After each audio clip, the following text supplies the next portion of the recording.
Okay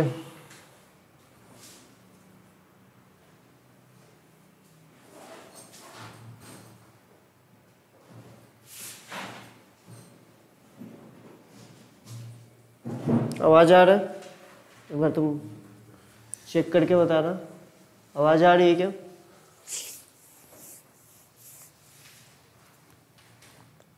check कर लो एक बार तुम लोग, आवाज आ रहा होगा। आ रही है ना साफ? अच्छा सुनो, उसका जो रिलेशन है जाइम और फेरोमैग्नेटिक का, वो सही रिलेशन था। उसका ग्राफ आप लोग उससे देख लीजिएगा, ठीक है? उसका ग्राफ शायद आई थिंक टीसी पे नॉट डिफाइंड होगा, समझ रहे हो? जो याद करो मैंने एक पॉइंट छोड़ा था ना कि फेरोमैग्नेटिक का क्यूरीज लॉ जो था उसका ग्राफ उसमें मैंने दे रखा है, तो वो ग्राफ लिख लीजिएगा एज इट इज, ठीक है? इस तरीके से ग्राफ उसका नहीं आता है, इस तरीके से उसका ग्राफ नहीं आता है। आई थिंक यहाँ पे टीसी पे नॉट डिफाइंड होता है, यहाँ पे ऐसे होता है और शायद यहाँ पे भी फिर शायद इसी तरीके से। एक बार देख लीजिएगा उसको अच्छे से, ठीक है? वो ग्राफ सही कर लीजिएगा, बाकी सब कुछ सही है। मैंने पीडीएफ जो भेजा है वहाँ से देख के इसको बता, 1 मिनट में पीडीएफ देख के बता ही देता हूँ, तुम्हारा मतलब कोई ठिकाना नहीं है। हाँ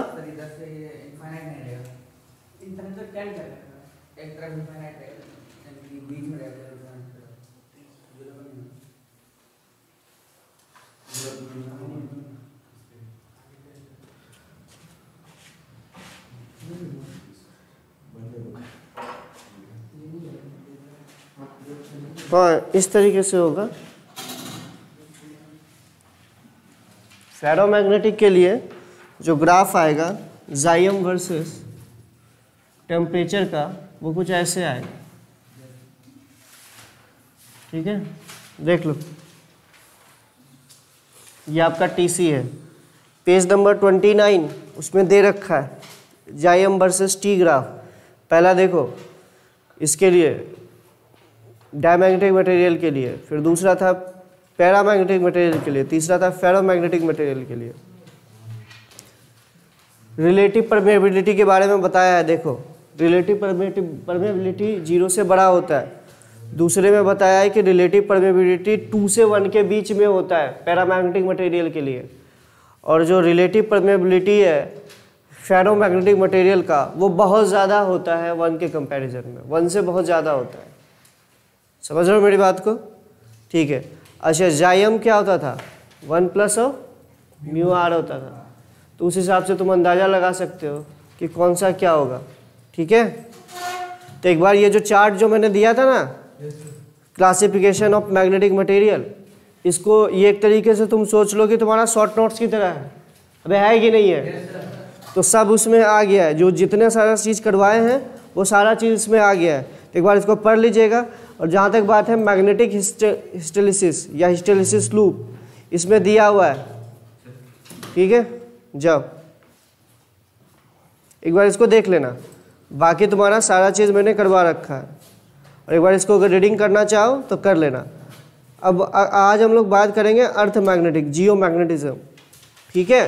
अच्छा तुम लोगों को ये करने के लिए बोले थे मैग्नेटिक डाइपोल के बारे में, देख के आए हो? भाई देखे हो ना? ये पार्ट में छोड़ रहा हूँ, ईमानदारी से बता रहा हूँ कि ये तुम लोग, ये फॉर्मूला बेस्ड है, तुम भी जानते हो, और तुम लोगों को इलेक्ट्रोस्टैटिक्स में पढ़ाया गया है। सर अगर ग्राफ के लेफ्ट साइड जाएंगे तो वहाँ पैरामैग्नेटिक नेचर, हाँ इस साइड जाओगे तो तुम्हारा पैरामैग्नेटिक मैटर हो गया ना, उसी तरह का ग्राफ बनता है कि नहीं पैरामैग्नेटिक? ठीक, चलो तो ये वाला पार्ट याद रखना है, इसमें बस यही एज इट इज़ वही सब सारी चीज़ें जो आप लोगों को पढ़ाया। देख लो कि अच्छा मान लेना नॉर्थ पोल पे पॉजिटिव एम होता ही है और साउथ पोल पे नेगेटिव एम है, तो उस हिसाब से देख लेना कि जो मान लेना कि जैसे कि इलेक्ट्रिकल डाइपोल में प्लस क्यू होता था माइनस क्यू होता था, और किस हिसाब से होता था। अच्छा उसमें फोर्स क्या लिखोगे?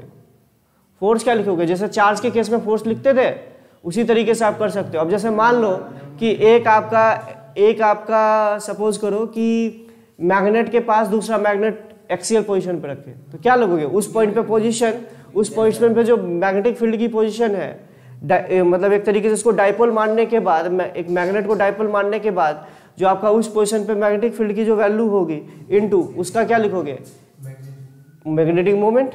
वही तो उसी से मल्टीप्लाई करोगे ना, जैसे आप लोगों का उस केस में होता था, जैसे आप लोगों का इलेक्ट्रिकल डाइपोल में होता था, तो सेम सारा का सारा चीज आप उसी तरीके से करोगे। ठीक है, ओके। ये सब सारी चीजें एक बार देख लीजिएगा, इससे रिलेटेड एक बार क्वेश्चन आया हुआ है, इसलिए मैं आपको बोल रहा हूँ एक बार सारे फॉर्मूले को देख लीजिएगा। ठीक, एक्सियल पोजीशन पे किस तरीके से फील्ड होगी, इक्वेटोरियल पोजीशन पे किस तरीके से फील्ड होगी, सारा चीज एज इट इज है। ठीक है, और बाकी एक जो क्वेश्चन आया था कि कोई हमसे पूछा था जो लेंदी था, बहुत लंबा क्वेश्चन था, तो अब जाके ये करने के बाद उसको एक बार दोबारा खुद से करने की कोशिश करना, अब हो जाएगा। समझ में आया? ठीक, हाँ ठीक है, ले लेंगे इस सब का ना, ठीक है दे देंगे। चलो आज बात करते हैं अर्थ मैग्नेटिज्म। अर्थ मैग्नेटिज्म बहुत ज़्यादा बड़ा टॉपिक तो नहीं है, ठीक है, और मेनली अगर किसी को पढ़ना हो, PhD करना हो तो जाके तुम SC वर्मा से पढ़ सकते हो, कोई दिक्कत नहीं है, अच्छे से दिया हुआ है। ठीक है, NCERT के कंपैरिजन में बहुत अच्छे से दिया हुआ है अर्थ मैग्नेटिज्म। देखो अर्थ मैग्नेटिज्म में वैसे है बहुत कुछ, लेकिन हम लोग बेसिक चीज़ें देखेंगे कि क्या क्या चीज़ें जानना चाहिए जिससे जो कि तुम्हारे सिलेबस में। देखो ये समझो कि बहुत सारे हमारे जो सोलर सिस्टम में प्लैनेट्स है, बहुत कम प्लैनेट्स के पास एक तरीके से बोलो अपनी खुद की मैग्नेटिक फील्ड है। अगर हमारा मैग्नेटिक फील्ड नहीं होता तो एक तरीके से सोचो कि नेचर, ये जो अर्थ में जो तुम देख रहे हो लाइफ, ये चीज़ होता ही नहीं। क्योंकि देखो स्पेस से जितनी भी तरह की एक तरीके से बोलो बहुत सारी तरह की जो चार्ज आती है, जैसे सपोज करो कॉस्मिक रे, बहुत सारी चीज़ें जो आती है, मैग्नेटिक फील्ड उसको डिफ्लेक्ट कर देता है। एक तरीके से बोला जाए तो मैग्नेटिक फील्ड जो सोलर विंड्स आती है उनको भी डिफ्लेक्ट कर देता है। तो बहुत तक ये तुम्हारा एक तरीके से अर्थ को शिल्ड करने का काम करता है। शिल्ड करने का मतलब समझते हो ना, एक प्रोटेक्शन करता है। तो तुम और सब प्लेनेट में देखोगे तो जैसे मंगल का क्या बोलते हैं उसको, मार्स का खुद का मैग्नेटिक फील्ड है लेकिन बहुत वीक है। मरकरी का कोई मैग्नेटिक फील्ड है नहीं, ठीक है। उसी तरीके से तुम इसका, और जो आसपास के जितने भी प्लैनेट्स है उनका नहीं है। हाँ जुपिटर का है, हाँ उसका बहुत अच्छा मैग्नेटिक फील्ड होता है। तो इस तरीके से मैक्सिमम केस में, ज़्यादातर केस में आप देखिएगा कि जो बड़े बड़े प्लैनेट्स हैं, रॉकी प्लैनेट्स हैं, उनका मैग्नेटिक फील्ड है। लेकिन जो आपका गैस जॉइंट है, जैसे तुम्हें पता होगा कि जो बहुत सारे प्लैनेट्स हैं जो हमारे गैस जॉइंट्स हैं, तो उनका मैग्नेटिक फील्ड बहुत कम ही होता है, ठीक है। गैस जॉइंट है लेकिन उसका मास इतना ज़्यादा है कि वो चीज़ें दिखने को मिलती है, ठीक है। ओके चलो ठीक है। तो पहला तो ये हो गया कि एक तरीके से तुम ये समझो कि एक तरीके से अर्थ को प्रोटेक्ट करने का काम करता है। 12th वाले ये सब सारे पॉइंट्स आप लोग देख लीजिएगा कि क्या यूजेज ऑफ जो मैग्नेटिक फील्ड है अर्थ के पास, उसका क्या क्या यूज़ है, ये सब पॉइंट्स पूछता है बोर्ड में नॉर्मली। लेकिन अगर हम लोग इसकी बात करें जेईई मेंस में तो ये सब चीज़ें आएगा नहीं। दूसरा चीज़ होता है कि अर्थ के पास मैग्नेटिक फील्ड आई कैसे, ये सबसे बड़ी तो इसके बारे में बोला जाए तो 100% एक तरीके से बोलो तो किसी के पास नॉलेज है नहीं। हाँ बोला जाता है कि देखो अर्थ का जो कोर है वहाँ पे क्या होता है, अगर तुम ध्यान से देखो तो लावा होता है, मोल्टेन लावा होता है। तो और तुम्हें भी पता है कि अर्थ के कोर में जो मोल्टेन लावा होता है उसमें सबसे ज़्यादा क्वांटिटी किसकी होती है, आयरन की। तो एक तरीके से सोचो तो आयरन जो है वहाँ पे बहुत सारे क्वांटिटी में है और मोल्टेन स्टेट में। तो कुछ ऐसा होता होगा, उसी के कारण कुछ ना कुछ ऐसा होता होगा कि वहाँ पे मैग्नेटिक फील्ड प्रोड्यूस होती होगी। और तुम्हें पता है कि आयरन एक फेरोमैग्नेटिक मटेरियल है। क्या है, एक फेरोमैग्नेटिक मटेरियल है। तो वहाँ पे ऑलरेडी डोमेन्स बने हुए होंगे। अब उस डोमेन्स बने हुए के होने के कारण कुछ इस तरीके से होता होगा कि मूवमेंट होने के कारण कि आपका जो डोमेन्स अलाइन हो जा रहे होंगे, तो उस डोमेन अलाइन होने के कारण आपका मैग्नेटिक फील्ड आ रहा होगा। तो वो भी 100% आप नहीं बोल सकते यही रीजन होता होगा, कुछ और भी रीजन हो सकता है, ठीक है। अच्छा जो हमारे पास मेन है, ये मानो कि अब हमारे अर्थ के पास मैग्नेटिक फील्ड है, अब वो असल में होगा कैसे। मान लो ये हमारी अर्थ है, इधर से थोड़ा सा, ठीक है। अगर हम लोग इसको 4 भाग में बांट दें, इतना तो पता होगा, इतनी ज्योग्राफी तो आती होगी, ये किसको क्या बोलेंगे?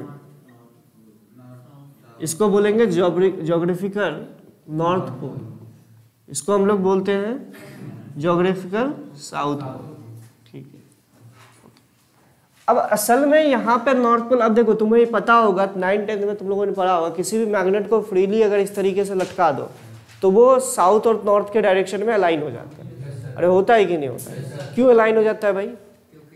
अर्थ की मैग्नेटिक फील्ड उसको खींचती है। अब जैसे तुमसे एक सिंपल क्वेश्चन पूछते हैं, सुनना, पहले इसको देख लेते हैं फिर पूछेंगे। अभी तुम इस तरीके से समझो कि अर्थ के अंदर एक बहुत बड़ा मैग्नेट रखा हुआ है, क्या बहुत बड़ा मैग्नेट रखा हुआ है, और उसका जो, और वो जो है, जो ये वाला ज्योमेट्रिकल एक्सिस है, उससे कुछ एंगल बना रहा है, उससे क्या कुछ एंगल बना रहा है। और कितना एंगल बना रहा है? अभी के हिसाब से, अभी के हिसाब से 11.5। कितना बना रहा है? ठीक है, सपोज दिस, ये कितना एंगल बना रहा है? ये देखो चेंज होता रहता है, ऐसा कोई जरूरी नहीं है। बहुत पहले हो सकता है कि आज से हजारों साल पहले ये कुछ और रहा हो, तो ये टाइम के साथ साथ चेंज होता रहता है। 10-15 साल में देखा गया है कि मतलब 0.1 डिग्री 0.2 डिग्री इस तरीके से चेंज होता रहता है। ठीक है, अब जैसे मान लो कि यहाँ पे ये कौन सा होगा, देखो अगर हम बोले तो इस एक्सिस को अगर तुम ध्यान से देखो, ये वाली जो एक्सिस जहाँ से जा रही होगी, ठीक है, असल में जो इसका यहाँ पे होता है ये साउथ पोल होता है, ऊपर वाला पार्ट, और यहाँ पे नॉर्थ पोल होगा। ठीक है, ये सब चीज पॉइंट याद रहना चाहिए आपको कि ऊपर साउथ पोल होता है, इधर नॉर्थ पोल होता है।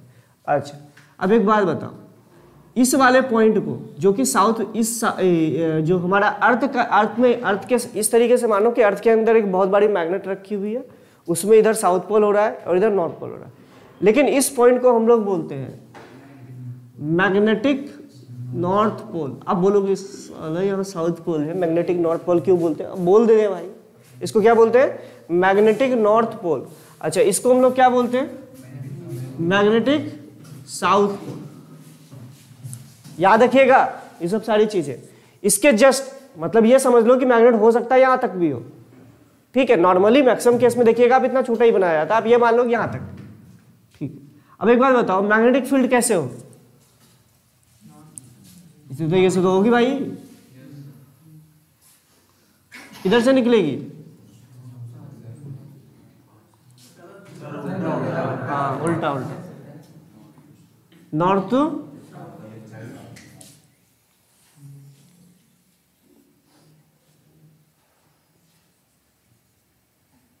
इनसाइड द मैग्नेट कैसे आएगा? ये आप लोगों को पता है, अब ऐसे ही करके 3-4 को मैग्नेटिक फील्ड लाइंस बना लो, ये तुम पे डिपेंड करता है। ठीक है, बना लो बस, चलो ठीक है, बना लो। ये होता है, अब ऐसे करके कर लेना, कोई दिक्कत नहीं।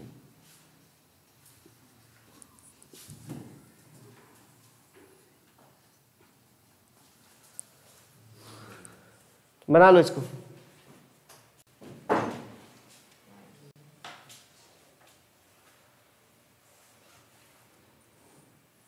ये कौन सा होगा, बात याद रखना, जहां पे नॉर्थ पोल प्रेजेंट होता है लेकिन एक्चुअली उसको हम लोग बोलते हैं ज्योमेट्रिकल साउथ पोल, और जहां पे आपका साउथ पोल प्रेजेंट होता है अर्थ का, उसको हम लोग बोलते हैं मैग्नेटिक नॉर्थ पोल और मैग्नेटिक साउथ पोल। इस तरीके से याद रखिएगा। हमारा जो ज्योमेट्रिकल सेंटर होगा, जहाँ पे ज्योमेट्रिकल नॉर्थ पोल होता है, वहां से कुछ दूरी पे हमारा मैग्नेटिक नॉर्थ पोल होता है, बस याद रखिएगा, उस पॉइंट पे जस्ट लाइन करता है। और जो हमारा एक तरीके से बोलो कि जो ये हमारा मैग्नेट का जो एक्सिस है और ज्योमेट्रिकल एक्सिस है, उन दोनों के बीच का एंगल कितना होता है? 11.5 डिग्री। ऊपर वाला है geometrical north pole, geometrical south pole, और ये हो गया magnetic south pole, magnetic north pole. ठीक है,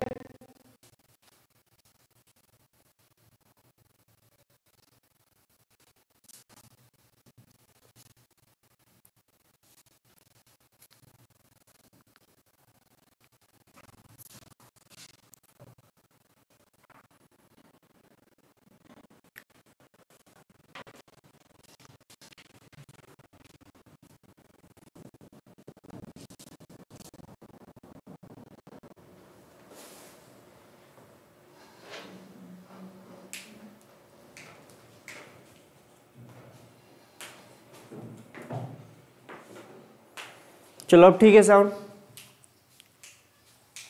ठीक है, लिख लिया इसको सारी चीजें। अच्छा एक बात बताओ,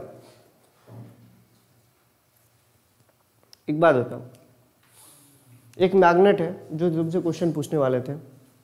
मान लो एक मैग्नेट है, इस डायरेक्शन में पूरी की पूरी आपकी मैग्नेटिक फील्ड है, ठीक है। एक हमारे पास, अच्छा मैग्नेटिक निडल मतलब समझते हो, एक पतली सी मैग्नेट टाइप की चीज, ठीक है, उसको हम इस तरीके से दिखाते हैं, याद रखना ऐसे करके दिखाते हैं, ठीक है। सपोज डेट ये आपकी मैग्नेटिक निडल है,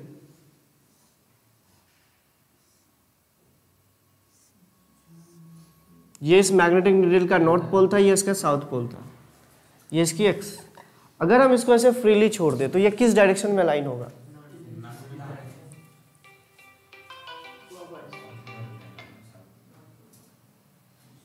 ठीक है, किस डायरेक्शन में अलाइन होगा? क्लॉकवाइज। क्यों? अगर तुम इसको ध्यान से देखो, this is positive Q type चीज और this is minus Q type चीज। अरे हाँ हेलो, एक मिनट में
ओके।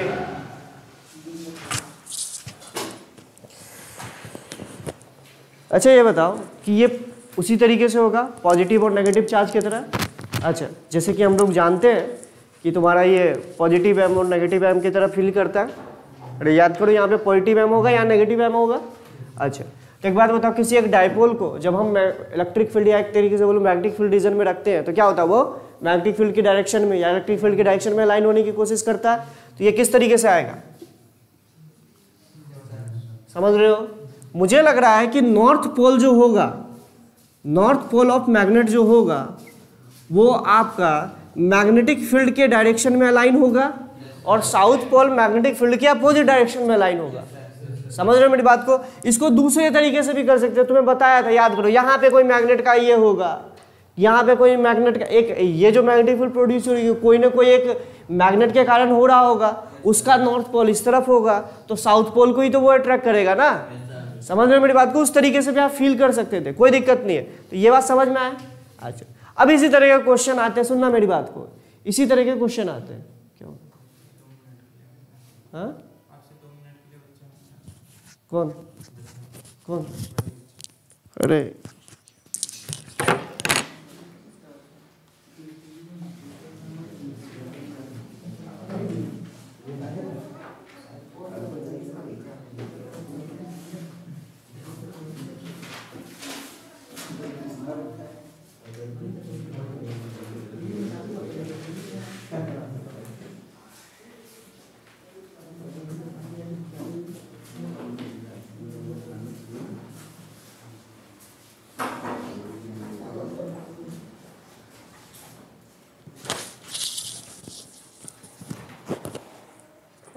ओके, तो एक बात बताओ कि अगर मान लो इसी तरह का क्वेश्चन आता है कि एक मैग्नेट है, उसको वो मैग्नेटिक इससे थीटा एंगल बना रहा है, उसको थोड़ा सा वाइब्रेट करा के छोड़ दियो, तो क्या ये एंगुलर एसएचएम करने लगता है? एंगुलर एसएचएम करेगा तो क्या इसका टाइम पीरियड कुछ आप बता सकते हैं? ऑब्वियस सी बात है, 2π√I/, क्या लिखोगे? BH, जो भी है आपका B, यहाँ पे B लिखोगे। समझ रहे मेरी बात को? जो भी यहाँ पे फोर्स लगा रहा होगा, ठीक है, कर सकते हो ना? तो ये इस तरह के अच्छे अच्छे क्वेश्चंस बनते हैं, इससे रिलेटेड क्वेश्चंस आपका जेईई मेंस में आया भी है, ठीक है। अब देखो, यही आपका मान लो सपोज करो अर्थ मैग्नेटिज्म हो जाता, तो हम लोग क्यों BH लेते हैं, उसका बात अभी आपको थोड़ी देर बाद पता चलेगा। जब अगर अर्थ मैग्नेटिज्म दे दे तो मैग्नेटिक फील्ड का हॉरिजॉन्टल कंपोनेंट ले लेते हैं। समझ रहे हो मेरी बात को? अरे ऐसा क्वेश्चन कराए थे ना भाई, डाइपोल वाला एक क्वेश्चन करवाए थे ना, उसी तरीके से करोगे ना, ठीक है। याद करो कि टॉर्क जो लगता है डाइपोल में वो क्या लिखते हैं, याद करो, इस केस में क्या लिखोगे? M×V लिखोगे। अच्छा, इसका मैग्नेटिक मोमेंट क्या होगा? अच्छा एक बार अगर बताओ एक मैग्नेट है तो उसका मैग्नेटिक मोमेंट क्या होगा? M+M×D। अरे लिखोगे कि नहीं लिखोगे? तो यही तो लिखोगे, +M×D। बहुत ज़्यादा डिटेल में लिखे तो +M×D या M×D लिखोगे। अच्छा, इसको क्या लिखोगे? ×V0 sin theta. तो आपका थीटा आपका स्मॉल है तो sin theta is to theta, तो आपका थीटा के torque is directly proportional to theta आ गया। तो आपका जो प्रोपोर्शनैलिटी कांस्टेंट है वही तो I के नीचे आता है। समझ रहे हो मेरी बात को? तो यानी यहाँ से आप यहाँ पे टाइम पीरियड आप डायरेक्टली ऐसे भी लिख सकते थे, 2π√I/ दिस कांस्टेंट, जो पूरा का पूरा कांस्टेंट होता है, दिस इज K। याद है? तो यही चीज हम लोग वहां पे लिखते हैं, ठीक है। मैंने माइनस उनस को इसलिए ध्यान नहीं दिया क्योंकि आप खुद ही जान रहे हो कि ये जो टॉर्क होगा ये हमेशा इसके तरफ लगेगा, इसलिए आप माइनस को नहीं भी करो, कोई दिक्कत नहीं है, ठीक है। ये बात समझ में आया? अच्छा, ये बात बस ये चीज याद रखिएगा, अगर अर्थ मैग्नेटिज्म है तो BH लेना पड़ेगा, हॉरिजॉन्टल मैग्नेटिक फील्ड, ठीक है। तो इसको जरूर नोट कर लेना भाई, क्वेश्चन ऐसे आए हुए हैं जेईई मेंस में कई बार।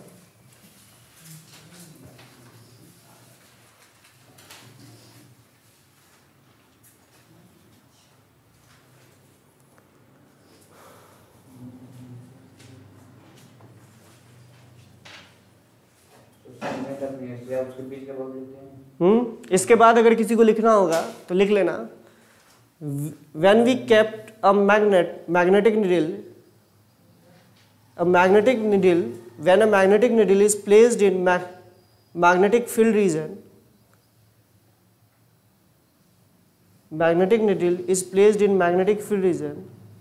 then it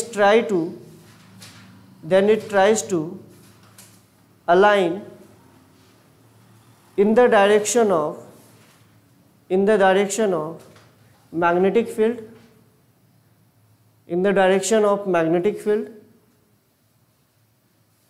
its north pole will be in the direction of magnetic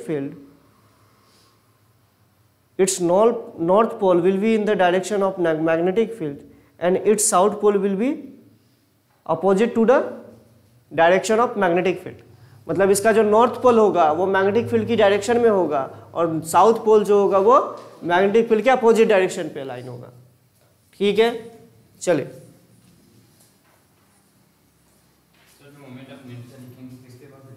अब जिस एक्सिस के अबाउट वो रोटेट कर रहा है उसके अबाउट लिखोगे ना, गधेरे वाले क्वेश्चन पूछ देते हो, घटिया इंसान। पूरा मतलब ऐसे कर रहे हो लगता है, मतलब तुम्हें बताया ही नहीं गया था वहाँ पे। बोला था ना जिस एक्सिस के अबाउट हम टॉर्क बैलेंस करते हैं उसी एक्सिस के अबाउट लिखेंगे। तो टॉर्क किसके बैलेंस लिख रहे हो? सेंटर के अबाउट, तो उसी के अबाउट लिखोगे ना। वहाँ एम्फसाइज करके पॉइंट लिखा था। कभी हवा लगाओ कॉपी के तो तुम्हें पता चलेगा, सब चीज लिखा दिया जाता है। ठीक है, और ये सब ये नोट कर चुके थे, और उसमें जरूर लिख लेना कि इन केस अगर तुम्हारा मान लो जैसे सपोज करो क्वेश्चन कैसे आता है, सुनना। एक मैग्नेटिक कंपास है, उसको हम हॉरिजॉन्टली ऐसे करके रखें, उसको थोड़ा सा उसके मीन पोजीशन से हिला दिए, तो बताइए कि उसका टाइम पीरियड ऑफ एसएचएम क्या होगा। तो भैया उस केस में ये याद रखना सेम फॉर्मूला वही आएगा, बस बी के जगह बी एच आ जाएगा, मतलब अर्थ के मैग्नेटिक फील्ड का हॉरिजॉन्टल कंपोनेंट। अच्छा ठीक है। अच्छा एक बात बताओ कि मैग्नेटिक फील्ड के दो, याद होगा तो तुम्हें, दो ये होते हैं, क्या बोलते हैं, यूनिट होते हैं, गॉस होता है और एक टेस्ला होता है। तो उन दोनों के बीच में क्या रिलेशन होगा? I think 1 gauss is equal to 10⁻⁻⁻ -4 tesla. ये याद होगा तुम्हें, 10⁻⁻4 टेस्ला। तो ये छोटी छोटी चीजें ही सब आपको पता होना चाहिए कि ये आपको गॉस दे दे तो टेस्ला में कन्वर्ट करने के लिए आपको आना चाहिए। हाँ अबे बोले ना बता दिया जाएगा, चुप, बोले ना बता देंगे। अभी पढ़ाई कहाँ है? ठीक है, बस ये मैंने ये बोला कि अभी ये याद रखिएगा कि जब भी आपको, अगर आपका कोई मैग्नेटिक फील्ड नहीं दे रखा है, लेकिन अगर आपका अर्थ के मैग्नेटिक फील्ड को आपको लेना है तो आप हॉरिजॉन्टल कंपोनेंट उसका लीजिए। मैग्नेटिक कंपास के केस में, किसके केस में बोल रहा हूँ? मैग्नेटिक कंपास के केस में। ठीक है, ये बात समझ में आया? अब समझना मेरी बात को। एक बात बताओ, हम लोग अर्थ के कहाँ पे रहते हैं? ऑब्वियस सी बात है, सरफेस पे रहते हैं, अंदर तो नहीं रहते।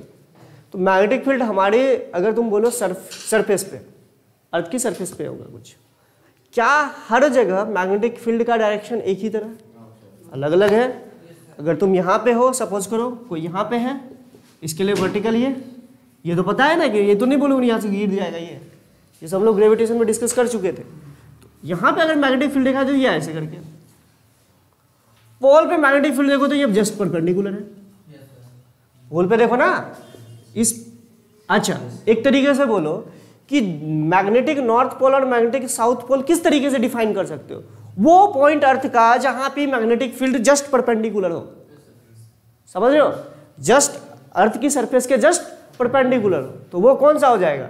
मैग्नेटिक नॉर्थ पोल और मैग्नेटिक साउथ पोल। तो हर डायरेक्शन में तुम देखोगे कि मैग्नेटिक फील्ड हर जगह चेंज हो रहा है, यहाँ पे इस तरीके से, फिर यहाँ पे इस तरीके से, यहाँ पे चेंज हो रहा है। तो समझना मेरी बात को, ये तो आपको छोटा सा आपने फिगर बनाया इस तरीके से आपको दिख रहा है, लेकिन जब ओवरऑल अगर अर्थ को देखो तो हर जगह एंगल में चेंज आएगा, समझ रहे हो?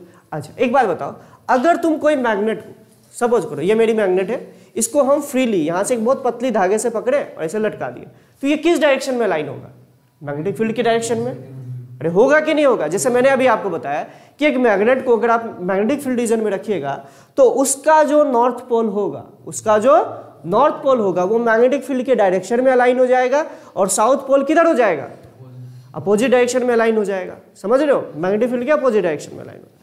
तो एक बात बताओ, अगर मान लो कि मेरे पास ये मैग्नेट होता है, इसको हम पतली सी धागा से बांध के इस तरीके से लटका दिए होते, तो ये क्या होता है कि मैग्नेटिक फील्ड के डायरेक्शन में अलाइन हो जाएगा फ्रीली, अगर इसको छोड़ दोगे तो। ठीक है, तो एक बात बताओ कि हमारे यहाँ पे मैग्नेटिक फील्ड कैसे होगी? ऐसे हॉरिजॉन्टल होगी क्या? ऐसे होगी ना? अरे तुम यहाँ समझो, एक तरीके से यहाँ पे समझो, हम लोग यहाँ पे, तो यहाँ पे मैग्नेटिक फील्ड कैसे है? अगर तुम ध्यान से देखो, यहाँ पे देखो, तो मैग्नेटिक फील्ड असल में यहाँ पे इस तरीके से है, तो मैग्नेटिक फील्ड हमारी इस तरीके से आएगी ना, तो वो कोई जरूरी नहीं है कि हॉरिजॉन्टली पैरेलल आ जाए, हॉरिजॉन्टल की ऐसे भी हो सकती है। वो आपका अर्थ फ्लैट आपको क्यों दिखता है? क्योंकि एक्चुअली में हम लोग, अर्थ इतनी बड़ी है कि हमें अर्थ फ्लैट दिखता है, लेकिन असल में कर्व नेचर तो है ही। तो यहाँ पे क्या होगी? अर्थ का जो मैग्नेटिक फील्ड होगा वो कहीं ना कहीं इस तरीके से भी हो सकता है, कोई एंगल बना सकता है हॉरिजॉन्टल से। अगर एक्चुअली बात की जाए तो हॉरिजॉन्टल से कोई ना कुछ वो एंगल बनाएगा। अरे बनाएगा कि नहीं बनाएगा? सिंपल सी बात है। अगर तुम यहाँ पे देखो तो यहाँ पे अगर तुमने मैग्नेट को लटकाया तो क्या वो ऐसे करके आएगा? क्या वो ऐसे करके आएगा? अरे अगर यहाँ पे लटकाओगे तो ये ऐसे करके आएगा, और यहाँ पे लटकाओगे तो बताओ कैसे आएगा? इस तरफ साउथ पोल, इधर नॉर्थ पोल।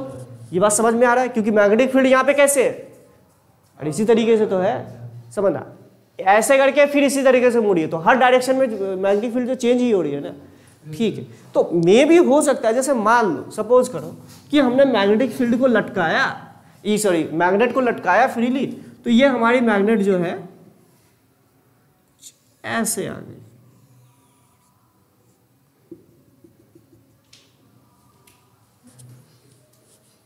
अच्छा ऐसे क्यों आ गई? हो सकता है ऐसे मैग्नेटिक फील्ड रही होगी इस अर्थ के इस पॉइंट पे, सपोज दैट कि मैग्नेटिक फील्ड इस तरीके से रही होगी, तो उसी की डायरेक्शन में अलाइन हो गया, इधर नॉर्थ पोल ये south pole.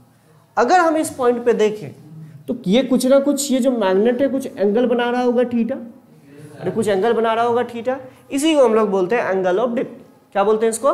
Angle of dip. तो इसको लिख लो, एंगल ऑफ डिप क्या होता है। मान लो कि हम एक मैग्नेट को इस तरीके से फ्रीली लटकाए होते तो मैग्नेटिक फील्ड की डायरेक्शन में, मतलब कि अर्थ की मैग्नेटिक फील्ड के डायरेक्शन में अलाइन हो जाता, जो अलाइनमेंट होता तो वो हॉरिजॉन्टल के साथ कुछ एंगल बनाता, हॉरिजॉन्टल के साथ जो एंगल बनाता है इसी को हम लोग बोलते हैं एंगल ऑफ डिप।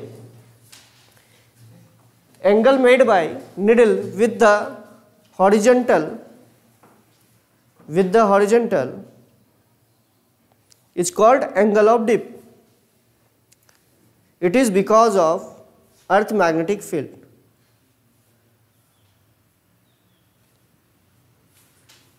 ठीक है, ये किसके कारण होता है कि अर्थ मैग्नेटिक फील्ड इस डायरेक्शन पे इस तरीके से होगी, इसलिए आपका मैग्नेट भी उस तरीके से अलाइन हो गया होगा।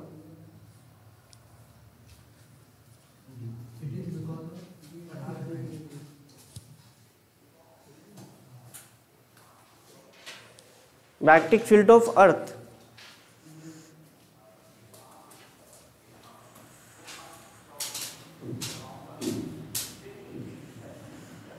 ठीक है, इंटेंसिटी सही है, इससे कम नहीं करेंगे।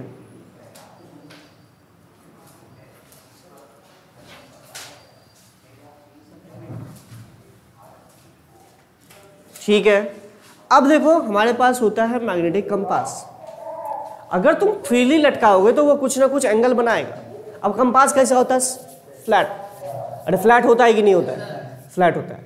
तो वो आपका मान लो एक तरीके से कंपास को भी आपको बोला जाता है, तो आपको बुलाता है कि आप परफेक्ट हॉरिजॉन्टल पे रखो, परफेक्ट हॉरिजॉन्टल पे रखो। अब क्या होता है, उसमें भी मैग्नेटिक नीडल होती है, घूमते रहता है, ध्यान से देखोगे तो ये इस तरीके से घूमता रहता है। अरे भाई एक मिनट रुक जाओ,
ठीक है।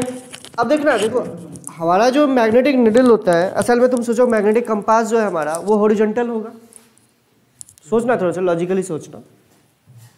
हम उसको इस तरीके से रख रहे हैं, हमारे जो ये कंपास है मान लो, उसमें मैग्नेटिक निडल हमने कैसे रखा है? ऐसे। इसको फ्रीली थोड़ा लटकाया भाई, ऐसे करके रखा है, ऐसे करके रखा है। तो एक बात बताओ, इसमें जो वर्टिकल डायरेक्शन में तुम या ऐसा करो कि इस मैग्नेटिक फील्ड के दो कंपोनेंट ले लो, इस मैग्नेटिक फील्ड के दो कंपोनेंट ले लो, ठीक है। अब जो वर्टिकल वाला जो मैग्नेटिक फील्ड का कंपोनेंट होगा, क्या वो हिंज फोर्सेस के कारण इसको डिस्प्लेस करा पाएगा? क्या आपका ये इस तरीके से मूव कर सकता है? अबे नहीं कर सकता ना, ये इस तरीके से मूव नहीं कर सकता। इसलिए तो पहली बात तो आप किसी भी मैग्नेट को रखिएगा तो वो कोई ना कहीं इस तरीके से मूव होने की कोशिश करेगा, इस तरीके से सपोज करो, ऐसे करके, ठीक है, हॉरिजॉन्टल से ऐसे। लेकिन आपने इसके पास पॉसिबिलिटी रखी ही नहीं। क्या ये मैग्नेट, क्या ये इसको क्या बोलते हो, कंपास को तोड़ कैसे हो जाएगा? अब ऐसा हो ही नहीं सकता। तो सिंपल सी बात है, इसका हॉरिजॉन्टल कंपोनेंट इसको सिर्फ मूव करा रहा होगा, वर्टिकल कंपोनेंट तो एक तरीके से बोलो हिंज फोर्सेस के कारण या जो भी बोल लो उसके कारण कैंसिल आउट हो जा रहा होगा। तो हॉरिजॉन्टल कंपोनेंट के कारण ही ये बस आपका डिफ्लेक्शन शो कर रहा होगा। समझ रहे हो मेरी बात को? इसलिए मैंने बोला था कि हॉरिजॉन्टल कंपोनेंट लीजिएगा। हाँ, नॉर्थ पोल और साउथ पोल पे वर्क कहाँ करेगा? सिंपल सी बात है, कोई डायरेक्शन दिखाएगा ही नहीं।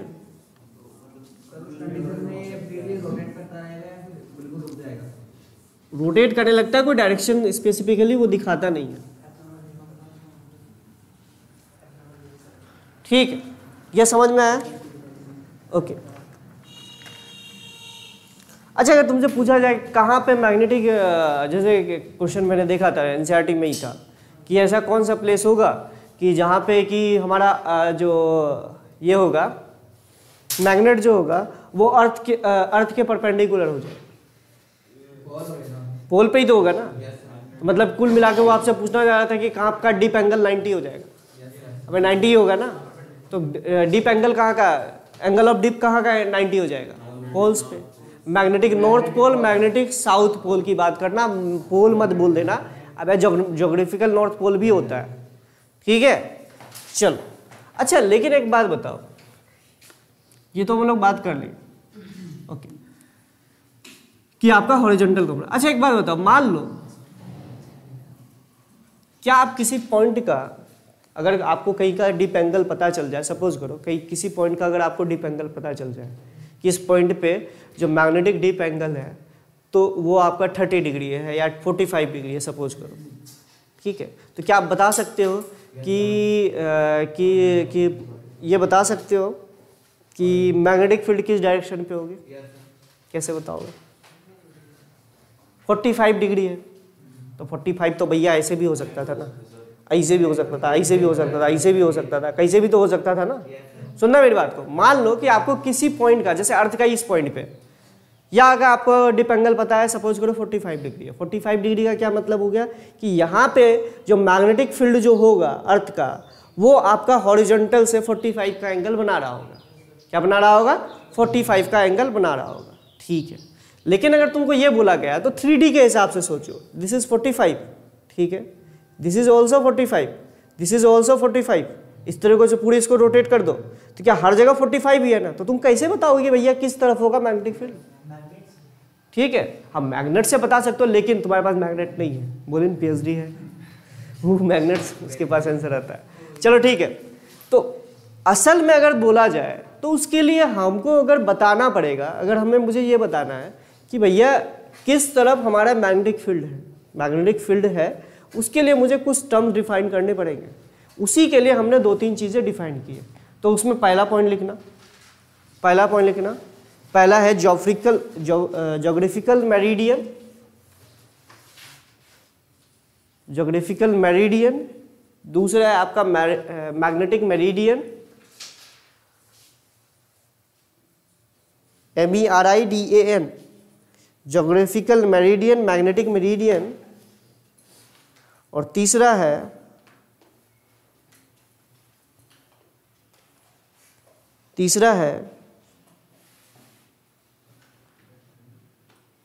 क्या बोलते हैं उसको यार,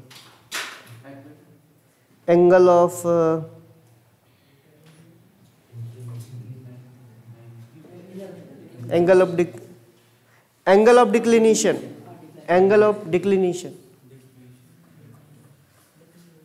डिक्लिनेशन, जो भी है। अब देखो ये 3 चीज डिफाइन किया गया, आप समझना कि ये 3 चीज क्या होता है, ये समझना बहुत बड़ी बात है। हाँ, डीप एंगल 0 होगा, हाँ डीप एंगल 0 हो जाएगा, हिंज है, ये बात सही बोल रहे हो। अगर तुमने हिंज कर रखा है किसी मैग्नेट को इस तरीके से, तो ये ऐसे मूव ही नहीं कर सकता, मतलब डीप एंगल क्या हो गया। लेकिन इसमें मैग्नेटिक फोर्स ऐसे तो नहीं लग रहा था, ये समझो मैग्नेटिक फोर्स इस पे ऐसे लग रहा था, तो इसका एक कंपोनेंट तो इसको मूव करा देगा ना भाई, इसका एक कंपोनेंट तो इसको मूव करा देगा, भले एक कंपोनेंट इसको मूव ना करा। इसलिए मैंने बोला था कि आप इसका हॉरिजॉन्टल कंपोनेंट इसको मूव करा देगा। अब ऐसे करके इसका एक कंपोनेंट ऐसे, इसका एक कंपोनेंट हॉरिजॉन्टल तो होगा, उसी डायरेक्शन में तो ये अलाइन हो जाएगा। मतलब ये समझो कि मैग्नेटिक निडल जो होता है आपका, मैग्नेटिक कंपास जो होता है, उसकी जो निडल होती है वो अर्थ के हॉरिजॉन्टल कंपोनेंट के अराउंड अलाइन होती है। समझ में आया कि असल में अगर किसी मैग्नेट को आप फ्रीली लटकाओगे तो वो मैग्नेटिक फील्ड के अराउंड अलाइन हो जाएगी, लेकिन यहाँ पे कोई पॉसिबिलिटी है ही नहीं कि ये इस तरीके से झुक जाए, तो ये किसके अबाउट अलाइन हो जाएगी? अर्थ के हॉरिजॉन्टल कंपोनेंट के अबाउट। समझ रहे हो मेरी बात को? ठीक है, इसलिए आप इस तरीके से रखते हो मैग्नेटिक नीडल को, जब भी आप डायरेक्शन देखने जाते हो इस तरीके से रखते हो, ऐसे नहीं रखते हो। ठीक है, तुम्हारा मोबाइल एडवांस। चलो ठीक है, अब लिख लो, अब समझना। कोई अब इसको बताने के लिए किसी के पास बॉल टाइप की चीज है?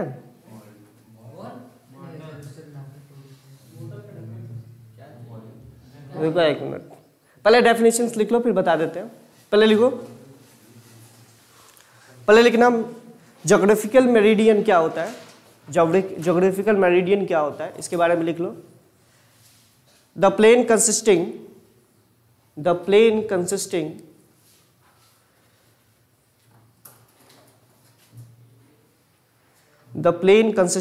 where we are standing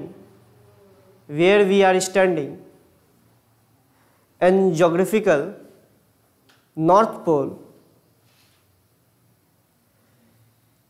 the plane consisting where we are standing and geographical north pole and geographical south pole are called geographical meridian। फिर से बोल रहा हूँ, the plane consisting where we are standing oblique observing मतलब वही magnetic field जो observe कर रहे हैं, जिस पॉइंट से हम ऑब्जर्व कर रहे हैं। geographical north pole and geographical south pole are geographical meridian। Similarly हम लोग क्या बोल सकते हैं, मैग्नेटिक मेरिडियन क्या होगा? the plane consisting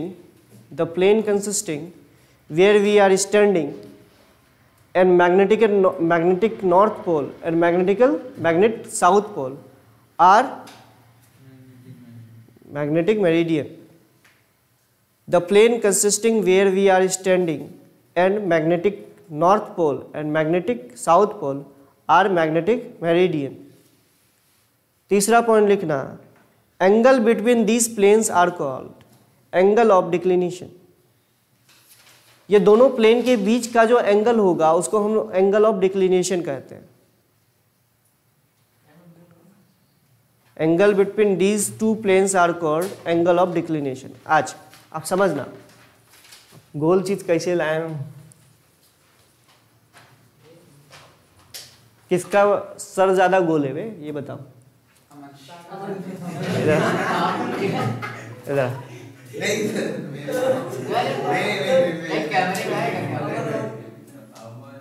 अबे आना।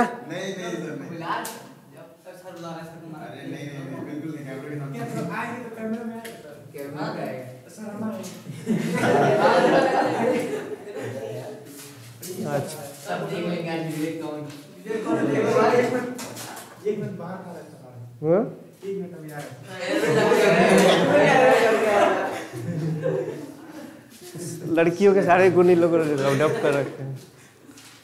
अच्छा चलो गड़ा,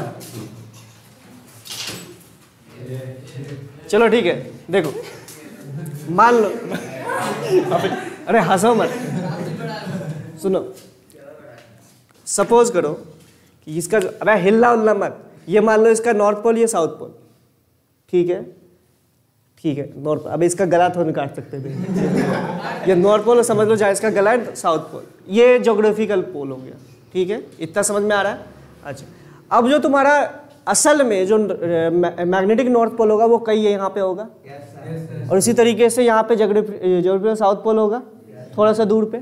अब समझो, मान लो तुम अर्थ के इस पॉइंट पे हो, अर्थ के इस पॉइंट पे हो, तो यहाँ से इस वाले प्लेन को सोचो, इसको इस तरीके से सोचो जिसमें कि इस वाले पॉइंट से जहाँ पे तुम खड़े हो ये पॉइंट भी आना चाहिए और नीचे वाला पॉइंट भी आना, उससे होके एक प्लेन बनेगी। उसी को हम लोग क्या बोलेंगे, ज्योग्राफिकल मेरिडियन। मान लो कि ये आपका नॉर्थ पोल हो गया और ये आपका साउथ पोल नीचे जो जहाँ इसका गर्दन है, आप काट नहीं सकते, ठीक है। अब मान लो यहाँ पे कोई आदमी खड़ा है, जैसे यहाँ पे तुम ऑब्जर्व कर रहे हो, तो इसको इससे मिलाओ, ये आपका कौन सा हो गया, नॉर्थ पोल, और ये आपका साउथ पोल। इससे मिलाओगे तो एक प्लेन बनेगा। अरे प्लेन ऐसे मतलब काटोगे यहाँ से, एक प्लेन बनेगा। तो वो जो प्लेन होगा वो कौन सा होगा, जो। अब इसी तरीके से यहाँ पे कोई खड़ा होगा तो उसके लिए ये वाला प्लेन बनेगा। समझ रहे हो, हर एक पॉइंट का अलग अलग प्लेन बनता जाएगा। समझ रहे हो। अच्छा, इसी तरीके से सिमिलरली मान लो ये क्या है आपका मैग्नेटिक, अबे हिलो मत, चल ठीक है। अब मान लो कि यहाँ पे कोई है, उसी तरीके से ये वाला पॉइंट, ये वाला पॉइंट और ये वाला पॉइंट, तीनों को मिला के प्लेन बनाओगे तो वो कौन सा हो जाएगा, मैग्नेटिक मेरिडियन। तो हर जैसे जैसे पोजीशन चेंज करोगे वो प्लेन भी तो चेंज होता जाएगा। तो क्या उसके बीच का एंगल भी चेंज होता जाएगा हर एक पॉइंट से देखोगे तो। समझ रहे हो मेरी बात को, फील आया थोड़ा सा, किसी को कोई डाउट है? तेरा गर्दन काट के बना देते हैं, चल जा फिर बुलाना अगर बुला जाएगा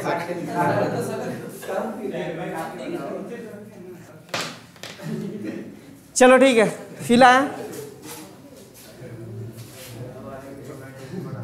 अबे समझ में आया? चलो ठीक, ये समझ में आया किस तरीके से मैं समझाना चाह रहा था। अबे 3 पॉइंट कंसिस्ट होना चाहिए, एक बार समझना।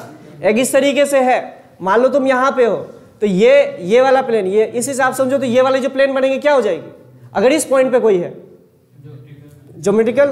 अच्छा, अब यहाँ पे कोई है तो यहाँ पे कहीं ना कहीं पे यहाँ पे क्या होगा, नॉर्थ पोल होगा, ये जब मैग्नेटिक नॉर्थ पोल और यहाँ पे मैग्नेटिक साउथ पोल। तो उसको मिलाओगे तो फिर वो वाला प्लेन बनेगा। तो उन दोनों प्लेन के बीच में कोई तो एंगल बनेगा भाई, उसी को हम लोगों ने क्या बुलाया, एंगल ऑफ डिक्लिनेशन। समझ में आया? ठीक।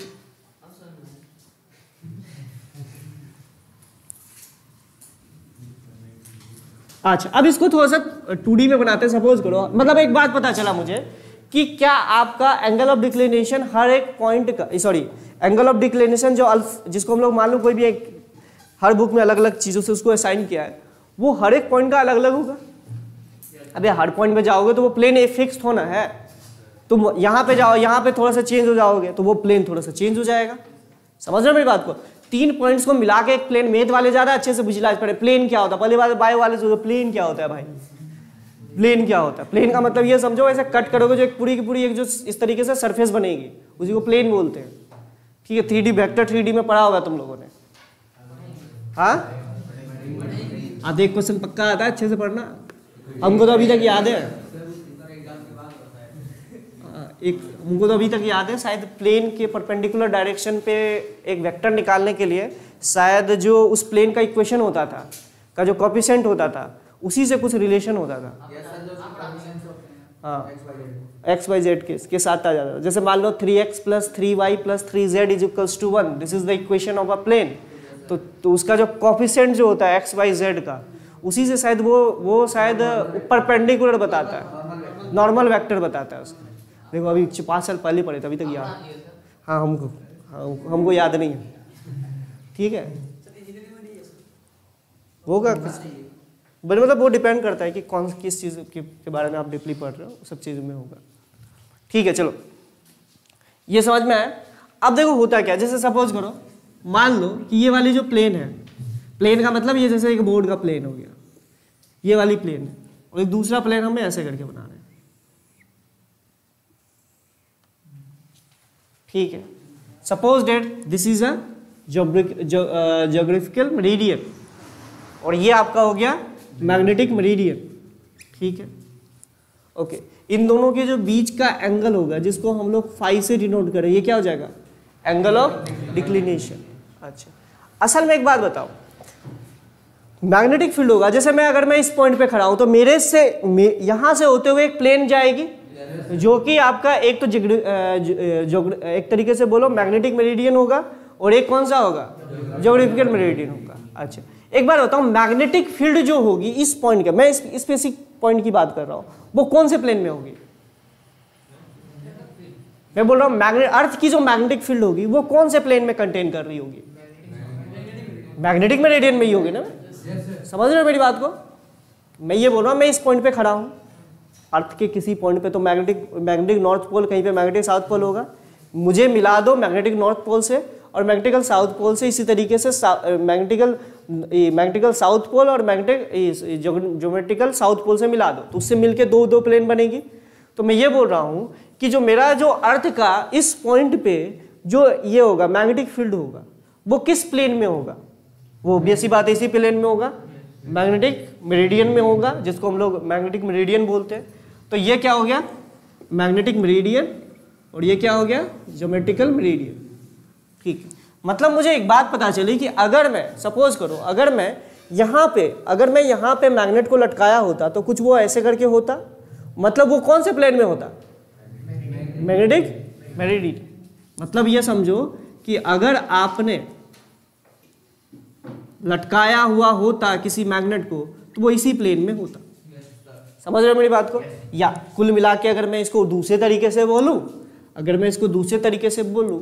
तो क्या आपका अर्थ का जो मैग्नेटिक फील्ड है जिसको हम लोग बीई से दिखा रहे, क्या वो ऐसे होता? ऐसी तरीके से होता। अर्थ का मैग्नेटिक फील्ड इस तरीके से होता। ये बात समझ में आ रही है? अच्छा, सपोज करो अगर मेरा बीई है, अगर इसी प्लेन के हिसाब से देखा जाए, तो क्या इसके डायरेक्शन में, इस प्लेन के डायरेक्शन में, क्या ये जो एंगल होगा इस प्लेन से थीटा जो बना रहे हैं, तो क्या ये एंगल ऑफ डिक्लिनेशन होगा? अरे सोचो ना, ये तो होगा कितना हॉरिजॉन्टल से झुक गया। तुम इस तरीके से समझो, इस पॉइंट पे आपका ये प्लेन है, ये समझ लो, ये वाली जो प्लेन है ये आपका दे रखा है मैग्नेटिक मेरिडियन, जो ये बोर्ड का प्लेन है, इससे फिर अल्फा एंगल अंदर चल जाओ तो वो आपका ज्योमेट्रिकल मेरिडियन है। आप इस तरीके से फील करो। अब एक बात बताओ कि इस तरीके से चीज है, ये आपका जो थीटा एंगल बनाता है हॉरिजॉन्टल से, ये क्या होता है? Angle of deep. थोड़ा सा फील करना पड़ेगा, ऑब्वियसली बात है, 3D में है तो ऑब्वियसली तुमको फील करना पड़ेगा। अगर ये आपका बी है सपोज दैट, तो ये कौन सा कंपोनेंट हो जाएगा? अगर तुम ध्यान से दो, बी क्या दे, this is vertical component of magnetic field, this is BE cos theta, this is horizontal component of magnetic field. Theta क्या है? Angle of dip. तो याद रखना, थीटा अगर एंगल ऑफ डीप है तो आपका horizontal component B E cos theta होता है। समझना ही बात को, cos थीटा लेना पड़ेगा, क्योंकि जो थीटा आप एंगल ऑफ डीप बोलते हैं वो हॉरिजॉन्टल से एंगल होता है। ठीक है, तो ये चीज नोट कर लो, पहले ये चीज नोट करो कि बी होगा और इस डायरेक्शन में हो जाएगा बीई, यानी हम ऐसे डायरेक्टली दिखा रहे हैं, बी एच होगा, और ये इस डायरेक्शन पे जो होगा वो बी भी होगा।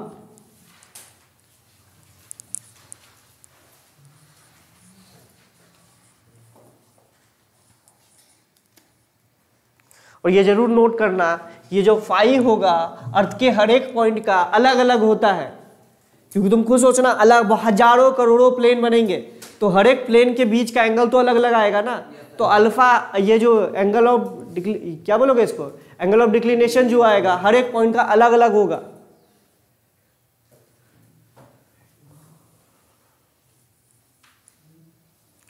अच्छा देखो, अब देखो होता ये है, मान के तुम ये चलो कि हमें ज्योग्राफिकल मेरिडियन पता होता है, ज्योग्राफिकल मेरिडियन पता होता है, तुम जिस पॉइंट पे हो तुम वहां से ज्योग्राफिकल मेरिडियन निकाल सकते हो आराम से। ठीक है, और आपको एक तरीके से बोलो, अगर तुम्हें ज्योग्राफिकल मेरिडियन पता है तो तुम आप बाकी की सारी चीजें तो आराम से कर सकते हो। ठीक है, तो मेनली आपका क्वेश्चन इसी तरीके से आता है, आपको कहीं ना कहीं इन तीनों में से कुछ ना कुछ चीजें दी हुई होगी। पहले तो ये नोट कर लो, उसके बाद बात करते हैं।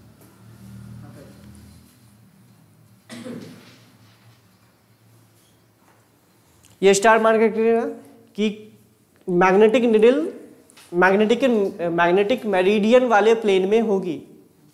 अब ये मैग्नेटिक निडल अगर होती तो वो आपकी किस डायरेक्शन में लाइन होती? अर्थ के मैग्नेटिक फील्ड के डायरेक्शन में, और अर्थ की जो मैग्नेटिक फील्ड है वो कौन सी प्लेन में है? मैग्नेटिक मेरिडियन में है। तो यानी आपकी मैग्नेटिक निडल जो होगी अगर उसको फ्रीली लटकाओगे तो वो कौन से प्लेन में होगी? मैग्नेटिक मेरिडियन वाले प्लेन में। ठीक है,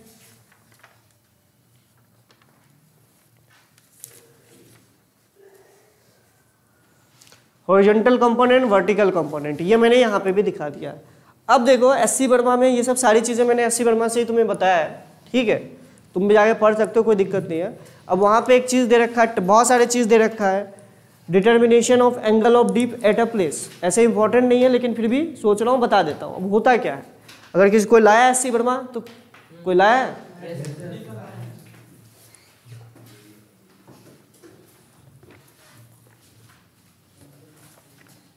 यहाँ पे अच्छे से दिया, जैसे कुछ कुछ चीज़ें तो मैंने यहाँ खुद से पढ़ी है, जैसे सेल्स एंड EMF वाला पार्ट, जैसे तुम लोगों को पढ़ाया था, याद करो किसमें, बैटरी, इसमें EM करंट में, तो इसमें बहुत अच्छे से दिया हुआ है, बहुत अच्छे से एक्सप्लेन किया हुआ है, वहाँ जाके तुम लोग पढ़ सकते हो, बहुत अच्छे से एक्सप्लेन किया था। क्या हो गया,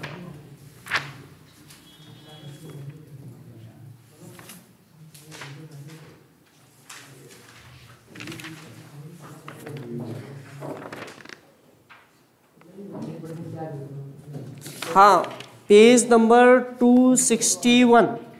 तो देखो लिखा है determination of angle at a place, dip circle, ध्यान से देखना, दिस इज डिप सर्कल, ये है पेज नंबर 261, डिप सर्कल। अब इसकी हेल्प से हम लोग निकालते हैं, इस पहले फिगर को ध्यान से देख लो, एक बार तुमको कैमरा में दिखा देते हैं, इस फिगर को ध्यान से देख लो, इस फिगर को ध्यान से देख लो, ठीक है।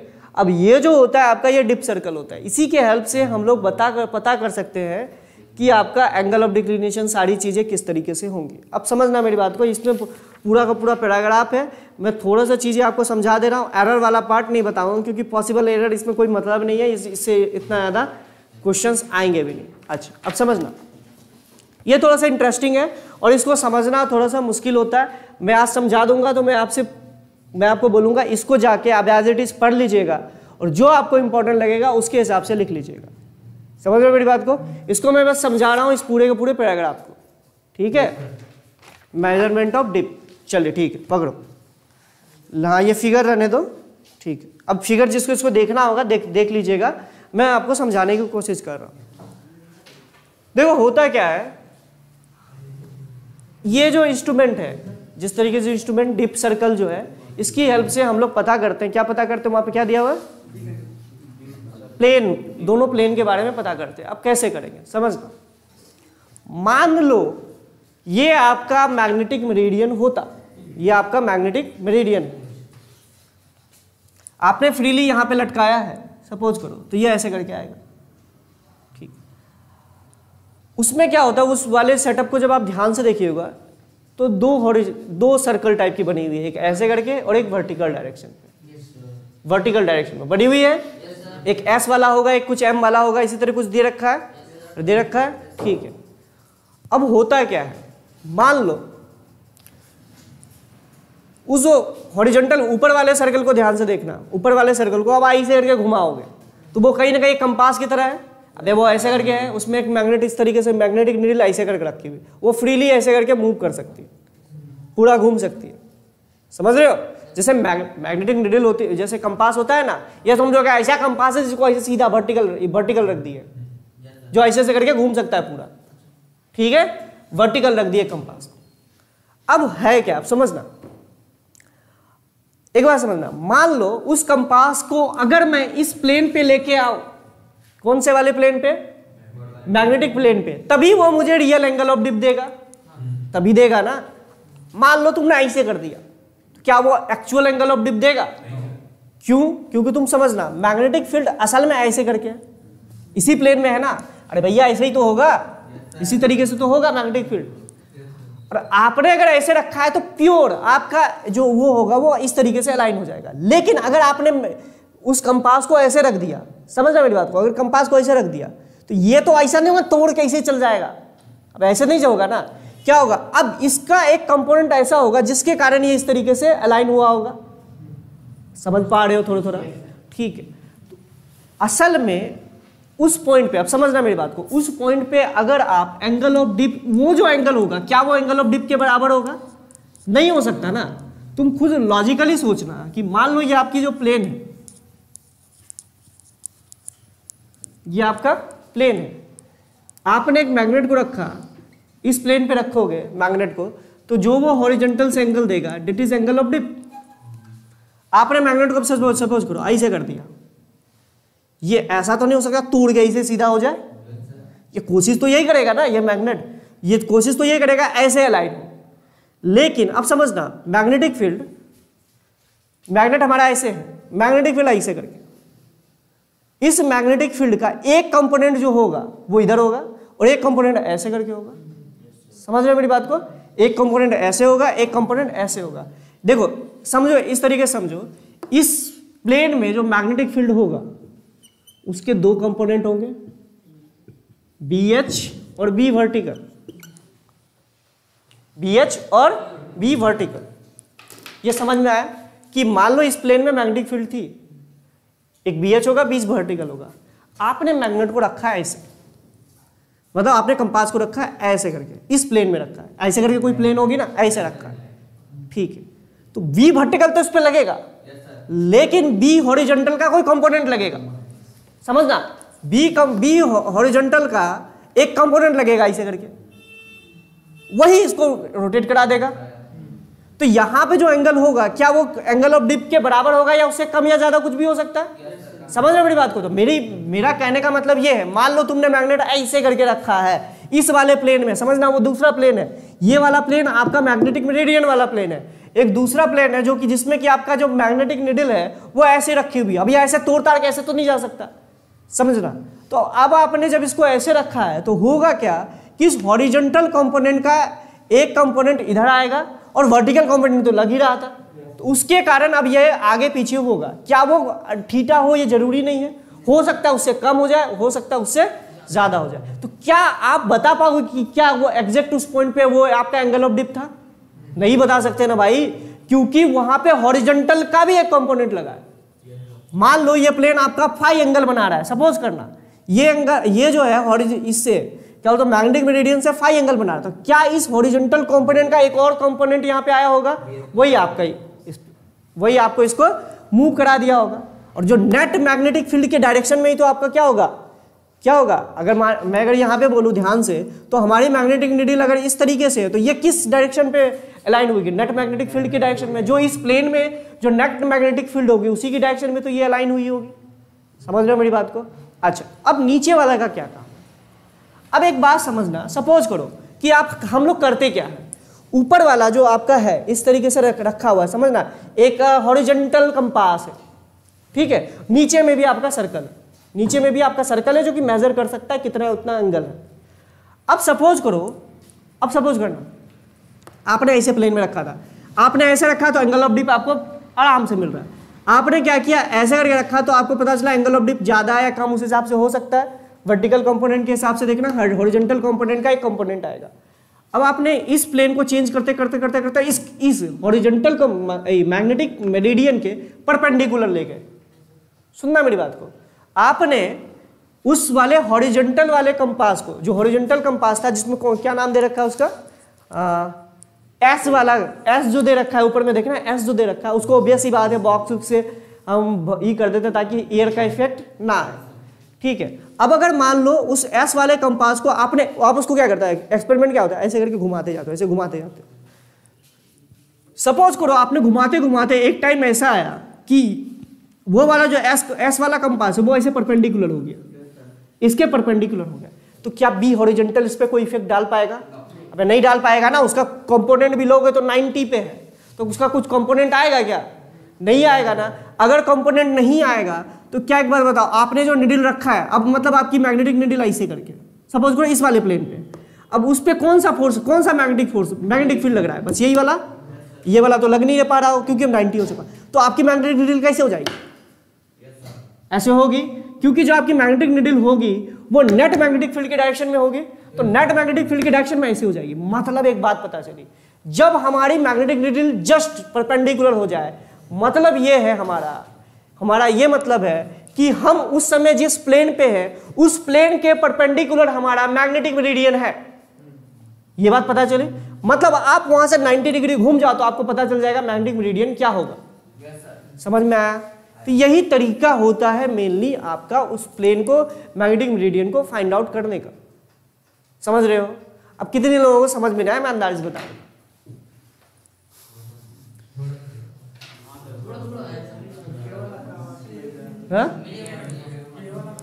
तुमको भी आया नहीं आया?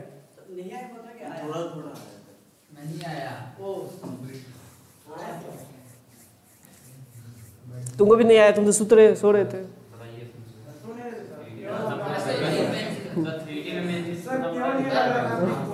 भाई हम कैसे 3D में बनाए, हवा में लिख देंगे क्या ऐसे करके? हाँ अबे टाइम जाएगा फिर फालतू तुम लोग। अरे जब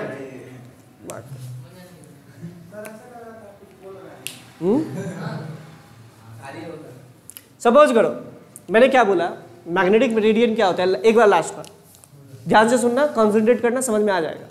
मान लो ये आपका मैग्नेटिक मेरिडियन वाला प्लेन है, हमने क्या होता है देखना, उसके एक बार तुमको ये दिखाते, तुमको समझ में आया, फिगर देखा ना, इसको ध्यान से देखो, इसको ध्यान से देखो, कैमरा में दिखा रहे हैं। ये आपका हॉरिजॉन्टल वाला कंपास एक तरीके से समझो, मतलब वर्टिकल में ऐसे करके रखा हुआ है, इसको ऐसे से करके कैसे भी घुमा सकते हो, ये देख रहे हो ना, ये घुमा सकते हो। नीचे में कंपास और रखा हुआ है, कंपास मतलब कि वो एंगल उंगल आपको बताएगा, आपने इसको अगर थीटा घुमाए तो ये पता चल जाएगा आपने इसको कितना घुमाया है। समझ रहे हो मेरी बात को, ये मेन बताएगा कि आपने कितना इसको एंगल घुमाया है। इस वाले चीज को आप ऐसे से करके घुमा सकते हो, मतलब ये समझो ये आपका कंपास है, आप इसको ऐसे भी घुमा सकते हो, इस तरीके से रोटेट करवा सकते हो। समझ रहे हो मेरी बात को, यही आपका एस वाला दिखा रहा है, ये वाला। अब उसको बोलोगे सर इसको बक्सा उक्सा से लगा रखा है, अंदर हवा ना घुस जाए, इसको टेंशन ना हो इसलिए लगा रखा, ठीक है ओके। अब इसमें देखो एक है 90 90, नीचे में 90 0 0 दे रखा है। अब ये 90 90 क्यों दे रखा है, ये ऑब्वियस सी बात है, इसको किसको दिखाएगा, वर्टिकल को, और 0 0 किसको दिखाएगा, हॉरिजॉन्टल को। अच्छा ये बात समझ में आया। अब हम लोग इस पे चलते हैं, ये इसको याद रखना। अब मैं ये बोलने बहुत इजी तरीके से तुमको बता रहा हूं, आ गए। मान लो कि ये आपका सपोज करो अर्थ के, हम जहां पे खड़े हैं अर्थ के जिस पॉइंट पे, ये आपका क्या है मैग्नेटिक मेरिडियन। ये जो बोर्ड आप देख रहे हो ना, ये बोर्ड से जाते हुए पूरी प्लेन होगी, वो जा रही होगी magnetic north pole, magnetic south pole, और ये वाला पॉइंट इस पे होगा, ये वो वाला प्लेन है। अगर आपने अच्छा अगर ये मैग्नेटिक मेरिडियन वाला प्लेन है तो क्या इस पॉइंट पे मैग्नेटिक फील्ड ऐसे ही होगी? अबे अगर इधर आ जाओगे तो अगर कोई दूसरा प्लेन इसके ऐसे खींचोगे तो उसमें तो कट करने लग जाएगी ना उसको। इसी प्लेन में आपकी मैग्नेटिक फील्ड ऐसे ऐसे करके होगी कहीं ना कहीं। मतलब अगर मैं इस पॉइंट पे एंगल ऑफ डिप निकालना चाहता हूं तो इसी प्लेन पे मुझे अपनी मैग्नेट को रखूंगा, वो जो हॉरिजॉन्टल से एंगल बताएगा वही एंगल ऑफ डिप होगा। अगर मैंने मैग्नेट को थोड़ा भी उल्टा इस तरह ऐसे कर दिया या ऐसे कर दिया तो वो एंगल ऑफ डिप नहीं बताएगा। रीजन क्या, आप सुनना मेरी बात को।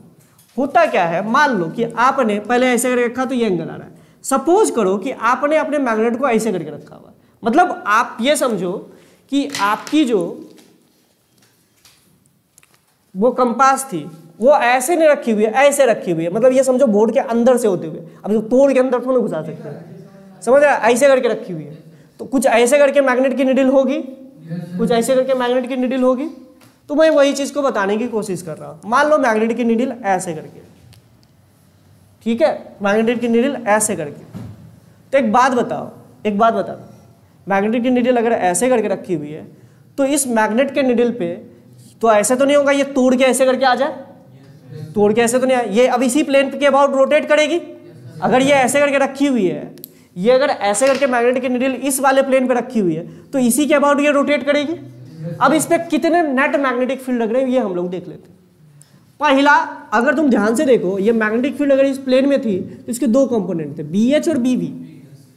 अब अगर यहाँ पे ध्यान से देखो, अगर इस तरीके से है तो इसमें हॉरिजॉन्टल का एक कंपोनेंट इसके अलाइन आ जाएगा और वर्टिकल तो लग ही रहा था। उसका जो नेट मैग्नेटिक फील्ड होगा उसी के डायरेक्शन में आपका मैग्नेट आ जाएगा। मैग्नेटिक निडल किसके डायरेक्शन में आता है, नेट मैग्नेटिक फील्ड के डायरेक्शन में वो अलाइन हो जाता है। समझ रहे हो? तो अगर तुम यहाँ पे ध्यान से देखो, इस वाले प्लेन के हिसाब से इस वाले प्लेन में वर्टिकल कंपोनेंट तो रहेगा ही। तो अब इस प्लेन में कौन सा मैग्नेटिक फील्ड का इसका कुछ कंपोनेंट आएगा, तो वो उसी के अबाउट, तो ये क्या बोलते हैं, उन दोनों का जो रिजल्टेंट होगा उसी के अबाउट तो ये क्या हो जाएगा, अलाइन हो जाएगा। समझ रहे हो मेरी बात को? अगर जब वो अलाइन होगा क्या वो थीटा ही एंगल बनाएगा? ऑब्वियस बात है, कुछ अलग एंगल बनाएगा। क्या वो एंगल ऑफ डिप होगा? नहीं होगा। अब हमें एंगल ऑफ डिप पता करना है, या कुल मिला के बोलो मुझे वो वाला प्लेन पता करना है कि जिस प्लेन पे मेरी इलेक्ट्रिक फील्ड थी, मैग्नेटिक फील्ड थी। कई बार निकल जाता है। अब मान लो कि मेरी ऐसे करके थी, अभी आपने इस तरीके से रखा है, तो एक बात बताओ, मैग्नेटिक फील्ड के दो कंपोनेंट हो रहे हैं, एक कंपोनेंट हॉरिजॉन्टल, एक कंपोनेंट वर्टिकल। अब मान लो आप ऐसा करो, सपोज करो कि आप इस तरीके से इसको घुमा रहे हो, समझ रहे हो ना, उसको घुमा रहे हो ऐसे करके, आप एक बार परपेंडिकुलर लेके चले आओ।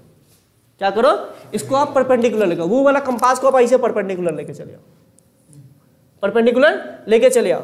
मतलब आपकी कंपास का जो निडल है वो ऐसे ऐसे करके घूमेगा, ऐसे करके घूमेगा। तो एक बात बताओ, हॉरिजॉन्टल मैग्नेटिक फील्ड का कोई भी कंपोनेंट उस वाले प्लेन में आएगा क्या? नहीं आएगा ना। अब ऐसे ही समझो ना, एक BH है और इससे 90 डिग्री पे अगर तुम चल जाओ तो हॉरिजॉन्टल का कौन सा कंपोनेंट आएगा भाई? कोई कंपोनेंट नहीं आएगा। क्या लिखोगे? BH sin 90 लो हो गया 0, सॉरी cos 90, जो लिखोगे वो होगा 0 ही ना। तो सिंपल सी बात है, हॉरिजॉन्टल का कोई भी कंपोनेंट नहीं आएगा। मतलब उस वाले प्लेन में एक ऐसा प्लेन होगा जो परपेंडिकुलर प्लेन होगा। अगर मैं बोलूँ जो मैग्नेटिक मेरिडियन के, तो उस वाले प्लेन में ओनली एक ही magnetic field, net magnetic field आ पाएगा, वो होगा वर्टिकल वाला।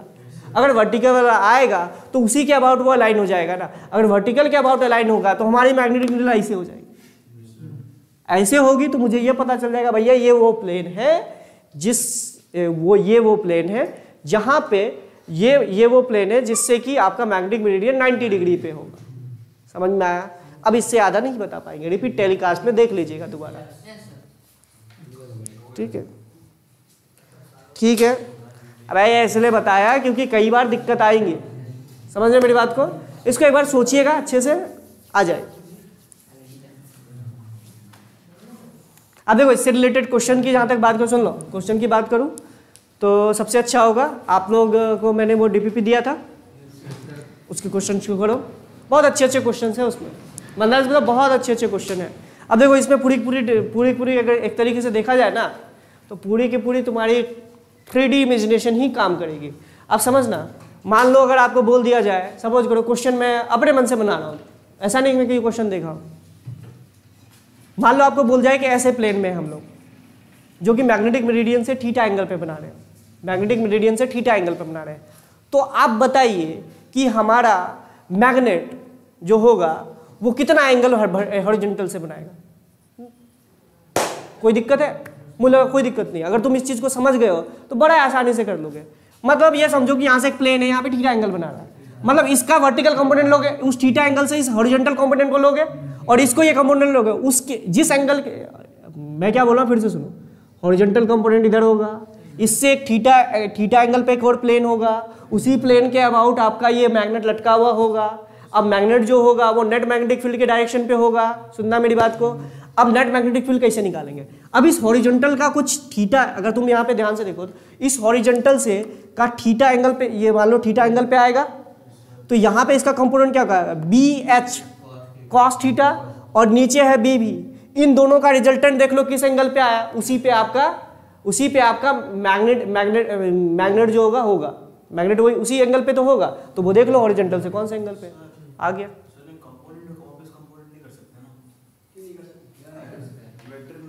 अबे अच्छा, जो समझा रहा हूँ वो क्या समझा रहा हूँ, मतलब कुछ समझ में नहीं आया, तुम दोबारा जाके देख, कंपोनेंट ले सकते।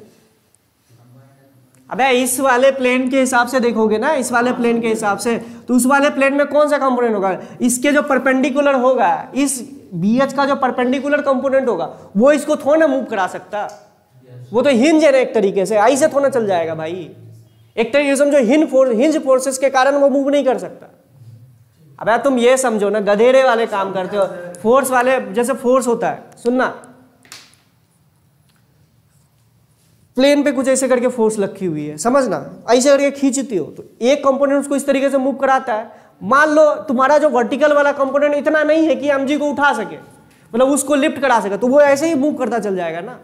तो वही केस तो यहाँ पे भी है ना। सोचो तो इसी तरीके की केस है ना, कि उसको BH वाला कंपोनेंट इतना नहीं कि तोड़ के अंदर जा सके। समझ रहे हो मेरी बात को? मान लो ये प्लेन पे कोई एक इस तरीके से रखा हुआ है, डायग्राम ही बना देते, समझ में आ जाएगा मैकेनिक्स से।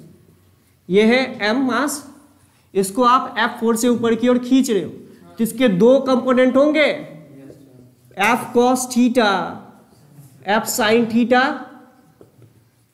तो इस F sin थीटा अगर mg से छोटा है तो भैया ये इसी डायरेक्शन में मूव करेगा ना, तो वही चीज तो बोल रहा हूं। अब ये समझो, इसका इस BH के दो कंपोनेंट होंगे, एक इस वाले प्लेन में, एक इस प्लेन के परपेंडिकुलर। तो वो वाला कंपोनेंट जो होगा इसको तोड़ के इसे थोड़ा ना घुसा सकता, तो इसलिए आपका इसी प्लेन में ये मूव करना लगेगा ना। ये मैं बोलने की कोशिश कर रहा हूँ। चलो ठीक है, नहीं समझ में आया कोई दिक्कत नहीं, तुम ऐसा करो, पीछे तक ऐसा ही थी, वो ऐसे तुम्हारे सिलेबस में नहीं था, मैं इसलिए पूछ दिया कि ऐसे ऐसे क्वेश्चंस आए हैं एक दो बार, तो इसमें आपको बेसिक इमेजिनेशन की जरूरत पड़ेगी। और जानबूझ के तुम लोगों को ये चैप्टर लास्ट में पढ़ा रहा हूँ कि जेईई मेंस के पास में पढ़ोगे तो थोड़ा बहुत याद रहेगा, सर क्लास में कुछ बताए थे, इसलिए सेमीकंडक्टर सोचा गया था मेरे तरफ से कि लास्ट में पढ़ाया जाएगा, क्योंकि गधेरे हो तो हमें पता है, तुम तो पढ़ोगे नहीं दोबारा जाके, तो जो लास्ट में जो चीज़ पढ़ाएंगे मुझे याद रहेगा सेमीकंडक्टर। चलो ठीक है, ये समझ में आया, ठीक। अब हेडिंग डालो ट्रांसफार्मर, मतलब तुम्हारा अर्थ मैग्नेटिज्म कंप्लीट हो गया। अरे क्वेश्चन भी करा दिया एक तरीके से, बोलो कोई क्वेश्चन में ऐसा नहीं है कि क्वेश्चन मैंने तुमसे नहीं कराया, ठीक है। और जाके ज्यादा दिमाग लगाना होगा तो जाके जो भी डीपीपी है उसको जाके सॉल्व कीजिएगा। और ऐसा नहीं है कि मुझे बहुत पहले से आता था, भैया मैंने भी 3 दिन पहले ही पढ़ा है, मुझे तब इमेजिनेशन हुआ ना। तो एक तरीके से बोला जाता है एज जैसे जैसे बढ़ती है ना तो अंडरस्टैंडिंग पावर घटती जाती है, तो तुम्हारा अंडरस्टैंड करने का जो पावर होगा ना वो हमसे ज्यादा होगा ना। होता है, बात मानो, लर्निंग कैपेसिटी घटती जाती है एज बढ़ने से। अब तुमसे बहुत ज्यादा छोटे नहीं, ऐसे तुम बुढ़ा हो गया सर।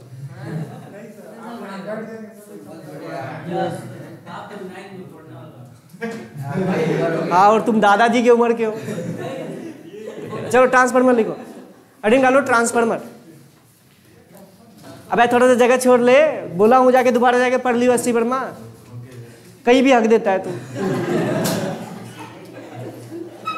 मतलब नोट्स बनाते क्या करता है भाई।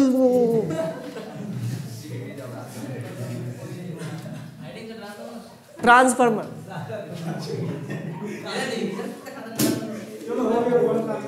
चलो ठीक है, मतलब आपका अर्थ मैग्नेटिज्म कंप्लीट जाके कर लीजिएगा, मतलब आपका पूरा का पूरा जो मैग्नेटिक मैटर वाला चैप्टर है पूरा पूरा कंप्लीट हो गया। एक बार कीजिएगा, जाके एक बार अच्छे से पढ़िएगा, आपको समझ में आया। या आपको अगर बहुत मन करे तो जाके तुमको डीपीपी जो दे रखा है उसमें जो थोड़ा सा थ्योरी दे रखा है उसके बारे में पढ़ लेना, ठीक है।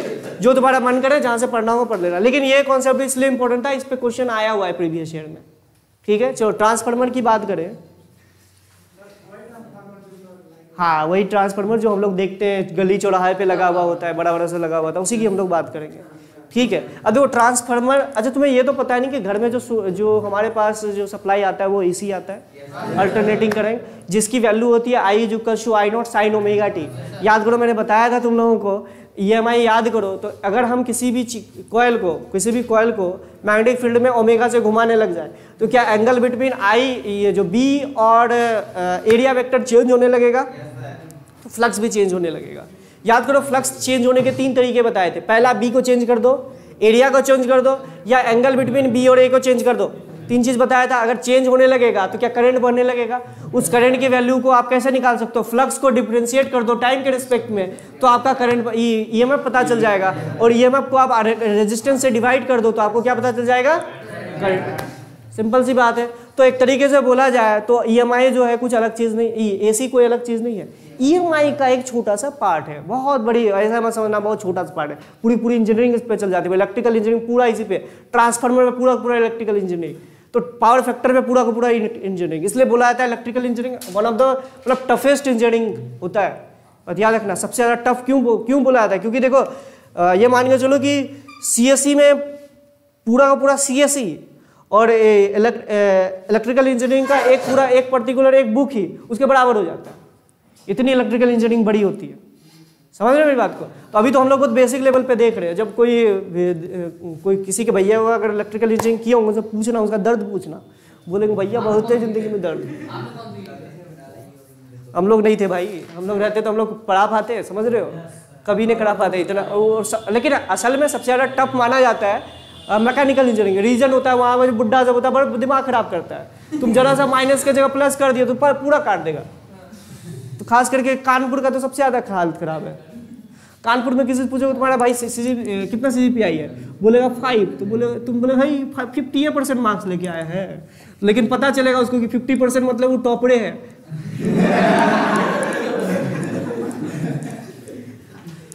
तो सब इसलिए देखोगे कि हंसने की बात नहीं है, इसलिए कानपुर में का जो सुसाइड रेट है स्टूडेंट का सबसे ज़्यादा है, क्योंकि बहुत ज़्यादा फ्रस्ट्रेट हो जाते हैं। भाई तुम सोचो ना कि इंजीनियरिंग इसलिए आसान नहीं होता है कि तुम 4 साल में 18 सब्जेक्ट पढ़ते हो। 4 साल में हर सेमेस्टर में कितना हो जाता है समझना, 8 सेमेस्टर होता है। यहाँ से तुम लोग बहुत हीरो बनते हो, वहाँ जाके पता चलेगा तुम्हें। वहाँ पे जब जाके खुद से जब सेल्फ स्टडी करना पड़ेगा तब पता चलेगा। पहले सेमेस्टर में तुम्हें पता चल जाएगा, जब जाओगे थर्मोडायनेमिक्स स्टार्ट होगा उसके बाद बोलोगे हाँ समझ में आ रहा। सारी चीज़ें फिर से वही चीज़ें दोहराएगी जो लोग आज बोले हाँ क्या पढ़ेंगे थर्मो। हमें भी भाई वहाँ पे कुछ ना समझ में आता था किसी तरह। पहले सेमेस्टर में तो पार लग गया आराम से, क्योंकि इलेक्ट्रोमैग्नेटिज्म था, थर्मोडायनेमिक्स था, और उसके बाद बेसिक मैथ था, ठीक है वो सब अच्छा गया था। दूसरे में सी प्रोग्रामिंग था, उसमें खराब आया था, हमें प्रोग्रामिंग पसंद ही नहीं था। तो उसमें क्या क्या होता था भाई कैसे कैसे, लेकिन जिसकी मैथ अच्छी है वो तुम कंप्यूटर साइंस लेने के बारे में सोचोगे, क्योंकि कंप्यूटर साइंस का लैंग्वेज ही मैथमेटिक्स है। जिसका सोचने का स्किल अच्छा है तो ये सब ऐसा मत कि तभी तो हम ले लेना रहे कंप्यूटर साइंस वाला ले लेते हैं, पता चला तुम हो गए दे रहे तुम्हें मैथ कुछ नहीं आता, वहाँ जाकर रोगे बैठ के। तो जो भी ब्रांच लोगे तो थोड़ा सोच समझ के लेना कि क्या तुम्हारा इंटरेस्ट है, यानी कर पाओगे कि नहीं कर पाओगे। पता चला वहाँ जाके 4 सेमेस्टर में फैले ही होते जा रहे हैं, जो तुम्हारा बचवा भी तुम्हारे साथ इंजीनियरिंग करके निकला, पता चला। समझ रहे हो? हाँ केमिस्ट्री किस ब्रांच पे नहीं आता है? थोड़ा नहीं मैकेनिकल में बहुत कम, ना के बराबर आता है। मैकेनिकल में जो जितने भी कोर ब्रांचेज है, सीएस में तो आता ही नहीं है केमिस्ट्री। हाँ सब में होता है, तो उसका क्लब होता है ना, क्रिकेट का क्लब ही होता है। हम लोग एथलेटिक्स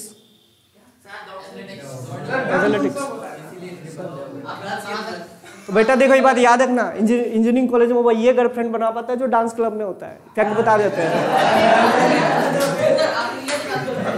फैक्ट बता दिए, सच बता रहे हैं।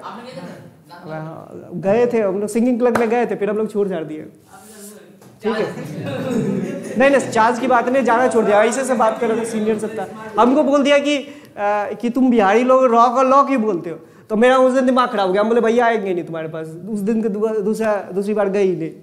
हम लोग बिहार से थे, हम लोग हाँ होता ही, हम लोग हर किसी का प्रोनाउंसिएशन अलग अलग होता है, तो हम लोगों का प्रोनाउंसिएशन में थोड़ा सा क्या होता है, कुछ चीज़ों को तुम देखोगे कि तुम समझ जाओगे कि बिहार से है तो उसका प्रोनाउंसिएशन कुछ अलग तरीके से होगा।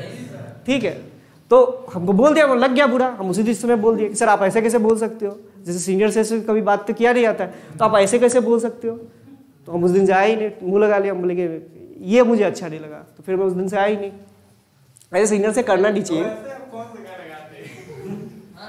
चलो चलो ट्रांसफार्मर की बात करते हैं। चलो बहुत हो गया बात। अब देखो ट्रांसफार्मर का क्या काम है। तुमने सुना होगा स्टेप अप और स्टेप डाउन। होता क्या है, जहाँ पे मान लो सपोज करो कि जहाँ पे इलेक्ट्रिसिटी का प्रोडक्शन होता है, जहाँ पे इलेक्ट्रिसिटी का प्रोडक्शन होता है, जैसे सपोज करो कि थर्मल पावर प्लांट है, बहुत सारे तरीके से हम इलेक्ट्रिसिटी का प्रोडक्शन करते हैं। थर्मल पावर प्लांट है, या तुम हाइड्रो पावर प्लांट है, या तुम बोलोगे न्यूक्लियर पावर प्लांट है, तो बहुत तरीके से था। मेन काम क्या होता है, हमें टरबाइन को घुमाना है। टरबाइन को कैसे करके घुमाओगे, कहीं ना किसी तरीके से। अब देखो होता क्या है, वाटर हाइड्रो पावर प्लांट मेरा था भी, सब्जेक्ट भी था हाइड्रो पावर प्लांट के बारे में। तो उसमें होता क्या है कि एक बहुत बड़ा रिजर्वायर बनाया जाता है। रिजर्वायर मतलब कि बहुत बड़ा पानी होता है। ठीक है, तुम देखोगे डैम में इस तरीके से दीवार क्यों बनाई जाती है, बहुत बड़ा मतलब पानी का स्टोर किया जाता है। अब उस डैम के हाइट से कहीं एक पाइप तरीके से सोचो निकाल दिया गया, और एक सोचो कि इस तरीके से बोलो प्लेट टाइप की, उस प्लेट पे कंटिन्यूसली पानी गिरेगी तो वो घूमता जाएगा, इस तरीके से घुमाया जाता है, इस तरीके से पानी गिराया जाता है, वो घूमता जाए। अब उसी टरबाइन से मिला रहता है एक तरीके से वो कॉइल, जो कि 2 मैग्नेट के बीच में रहता है। तब वो कॉइल घूमेगा, याद करो, तो उस कॉइल के थ्रू मैग्नेटिक फील्ड भी चेंज होगा। अबे वो घूमने लगा ओमेगा से सपोज करो, तो उसमें करंट इंड्यूस होगा। जितना नंबर ऑफ कॉइल बढ़ाते जाओगे उतना ज्यादा इंड्यूस ज्यादा होगा। समझ रहे हो? तो इसी तरीके से करंट का जन्म होता है, अल्टरनेटिंग करंट का। ठीक है, अब एक बात बताओ, जहां पे तुम्हारा इलेक्ट्रिसिटी का प्रोडक्शन हो रहा है, क्या वहीं पे तुम यूज करते हो? बहुत दूर जाके देते हो। जैसे सपोज करो तुमको पता होगा, कोई उत्तराखंड का होगा तो उसको पता होगा कि बहुत हिली रीजन में मेनली आपका वो होता है, क्या बोलते हो, पावर प्लांट्स होते हैं। तो क्या वहीं पर शहर बसा लेते हो? तो तुमको कहीं ना कहीं करंट लेके जाना पड़ेगा, करंट लेके जाते हो ना, इलेक्ट्रिसिटी को लेके जाओगे वायर के थ्रू। अब वायर के थ्रू लेके जाओगे तो सबसे बड़ी दिक्कत क्या है कि वायर का कुछ ना कुछ तो रेजिस्टेंस होगा, तो हीट लॉस होगा I²R से, I²R से हीट लॉस होगा। अगर V के हिसाब से सोचो तो R के इनवर्सली प्रोपोर्शनल हो जाएगा, समझ रहे हो, V के इनवर्सली प्रोपोर्शनल हो जाएगा। अब देखो इसका मतलब ये है कि करंट की वैल्यू जितना ज्यादा हाई रहेगी उतना ज्यादा हीट लॉस होगा। अरे करंट क्या है, एक तरीके से एनर्जी ही तो है, आप एनर्जी को एक तरीके से यूज नहीं किए और वो हीट लॉस के फॉर्म में सराउंडिंग में जा रहा है। तो हम क्या चाहेंगे, हमारा ये मेन ऑब्जेक्टिव होगा कि हम किसी न किसी तरीके से अब एक कर लेना इंजीनियरिंग, वह इंजीनियरिंग नहीं करेंगे, अब मोह माया खत्म, अब हम एग्जाम ही नहीं देंगे, कह रहे हो।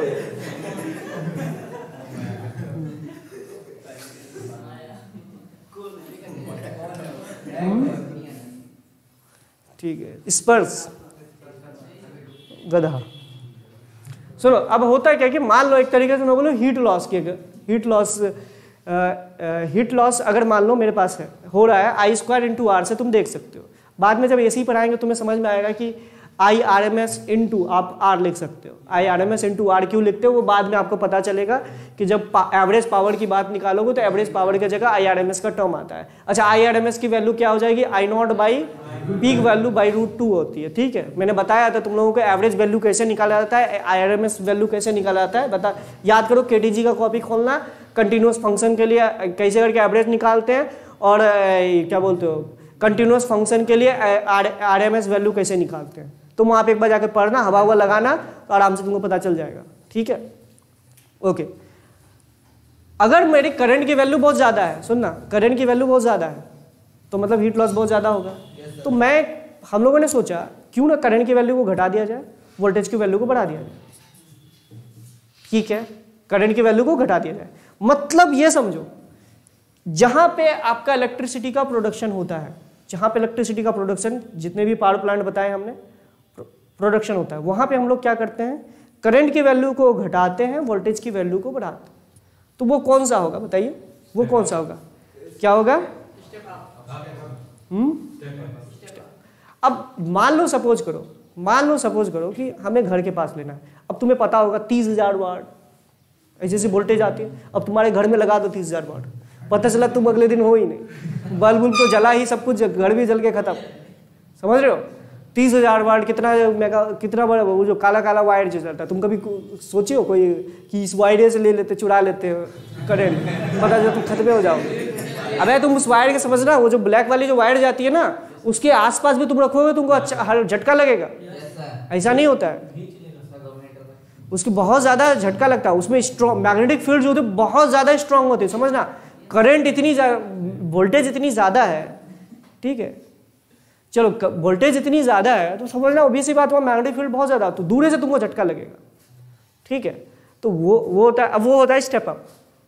स्टेप अप मतलब वोल्टेज को बढ़ा दिया। अब जहाँ पे तुमको घर पे आना है, जैसे मान लो यहाँ पे ट्रांसफार्मर लगा रहता है, जैसे ये इस कॉलोनी में आपको देना है, तो ब्लैक वाली वायर आई।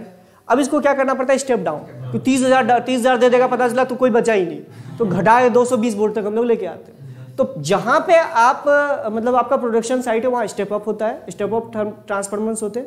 जहाँ पे आपको सप्लाई देना, वहाँ पे क्या होता है, स्टेप डाउन होते हैं। तो ये चीज़ लिखो, प्रोडक्शन साइड पे मतलब ट्रांसफार्मर का थोड़ा बहुत लिख लो। एट प्रोडक्शन साइड पे V को इंक्रीज करते हैं और डिस्ट्रीब्यूशन साइड पे V को डिक्रीज करते हैं। V मतलब पोटेंशियल डिफरेंस। प्रोडक्शन साइड पे V को इंक्रीज करते हैं, ब्रैकेट में लिखना I को कम करते हैं। लिख लो भाई, ये सर लगता है मतलब कहाँ से आए हो गए इतनी बेइज्जती मत करो। प्रोडक्शन साइड पे हम लोग क्या करते हैं, V को इंक्रीज करते हैं, V को बढ़ा देते हैं। भाई इतना तो पता है, V को at the production side V increases the V and decreases the value of current. ठीक है, प्रोडक्शन साइड पे। और जो आपका डिस्ट्रीब्यूशन साइड होता है, मतलब जैसे ये मोहल्ला वल्ला हो गया, V को घटाते हैं, V decreases V and increases I। ठीक है, ये समझ में आया। जो ट्रांसफार्मर वोल्टेज को बढ़ा दे वो कौन सा ट्रांसफार्मर कहलाएगा, स्टेप अप। लिख लो अपनी लैंग्वेज में।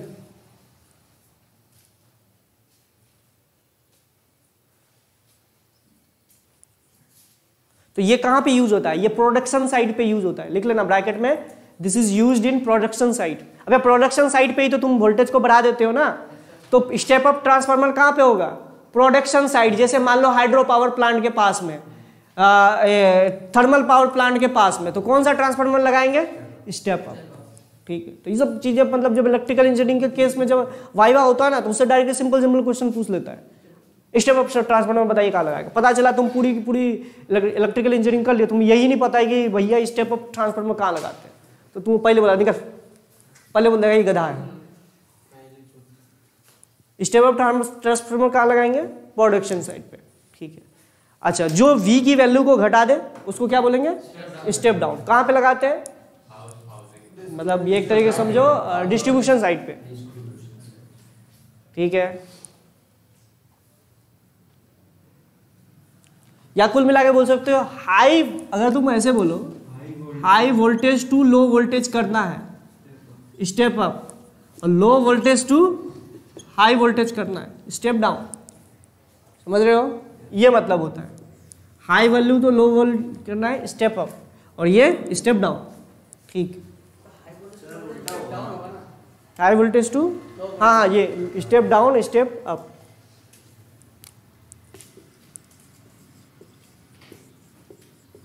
अप एंड डाउन होगा, सही है, डाउन अप, हाई से लो मतलब डाउन ही हुआ ना। चलिए ठीक है, फॉर मिनिमम हीट लॉस, एक पॉइंट स्टार मार्क कर रखना, for minimum heat loss I should be minimum, I should be minimum and V should be high. मतलब मिनिमम हीट लॉस के लिए ये ऐसा क्यों किया जाता है, अब समझना। एक रीजन ये भी है, मैंने जहाँ तक पढ़ा है कि एक रीजन ये भी है कि एसी सोर्स जितने भी होते हैं, हम देखो कई लोगों के दिमाग में आता है भैया हम एसी सोर्स क्यों यूज करते हैं, डीसी सोर्स भी तो कर सकते थे। अब जब तुमको हम ट्रांसफार्मर की वर्किंग बताएंगे तो तुम्हें समझ में आएगा कि अगर हम डीसी सोर्स करते तो हम स्टेप अप और स्टेप डाउन नहीं कर सकते थे, स्टेप अप और स्टेप डाउन नहीं कर सकते थे। अगर डीसी सोर्स ले लेते तो करंट की वैल्यू वही रहती, ना तो उसको स्टेप अप कर सकते थे ना तो स्टेप डाउन कर सकते थे, मतलब हमारा हीट लॉस बहुत ज़्यादा हो जाता है। मान लो हो रहा है तुम्हारा उत्तराखंड में आपका हो रहा है इलेक्ट्रिसिटी का प्रोडक्शन, उसको लेके जाना है दिल्ली, तो कितना किलोमीटर है, कम से कम होगा 300-400 किलोमीटर, 400-500 किलोमीटर होगा। इतने दूर में सोचो कितनी बड़ी वायर लगी होगी, और उस वायर का अगर तो रेजिस्टेंस मानोगे तो कितना ज़्यादा हीट लॉस हो जाएगा, बहुत ज़्यादा हीट लॉस होगा। तो अगर तुम अगर एसी सोर्स लोगे तो ये बात होगा, अगर हम लोग जब ये वर्किंग करेंगे तुम्हें पता चलेगा कि म्यूचुअल इंडक्शंस पे ये वर्क करता है, कि फ्लक्स चेंज होता है, सिंपल सी बात है। तो इसलिए ऐसा होता है।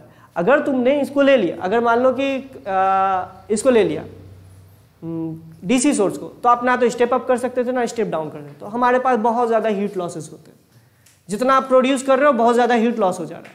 तो सिंपल सी बात है कि आप, इसलिए हम लोगों ने ऐसा सोर्स चूज किया जो कि आपका चीज़ों को हम लोग हीट लॉस को मिनिमाइज कर सकते। तो कई जगह क्वेश्चन अगर तुमसे बोर्ड में भी ये आ जाए कि भैया एसी सोर्स क्यों यूज कर सकते हो, तो मेरा रीज़न ये भी होता है, समझ रहे हो मेरी बात को, कि अगर हम एसी सोर्स यूज ना करते तो हमें बहुत ज़्यादा हीट लॉस झेलना पड़ता, हम स्टेप अप नहीं कर सकते थे, स्टेप डाउन। अगर हम डीसी सोर्स यूज करते तो हमें बहुत ज़्यादा हीट लॉस झेलना पड़ता, ना तो हम स्टेप अप कर सकते हैं ना तो स्टेप डाउन कर सकते हैं। तो ये सब मेन रीज़न है, ठीक है। अब देखो होता क्या है ट्रांसफार्मर के अंदर, अगर तुम ये समझ में आया ना प्रोडक्शन साइड पे क्या होगा, ये क्या होगा, इसका सिस्टमेटिक डायग्राम इंसर्टेड शायद इस तरीके से दे रखा है, ठीक है। ये प्रोडक्शन साइड है, यहाँ होगा स्टेप अप, और यहाँ पे क्या होगा WL। यहाँ पे आई प्रोडक्शन, स्टेप अप किया फिर स्टेप डाउन, फिर यहाँ से हमने कनेक्शंस के थ्रू दे दिया, ठीक है। चलो अब लोग देखते हैं इसका वर्किंग वाला पार्ट बहुत इजी है, तुरंत हो जाएगा। होता क्या है सुनना, ये बना चुके हो, बना जल्दी, तो बनाना क्या है, नहीं बनाना होगा तो छोड़ो, तो एक बार देखते ही तुम्हारे दिमाग में छप जाना चाहिए।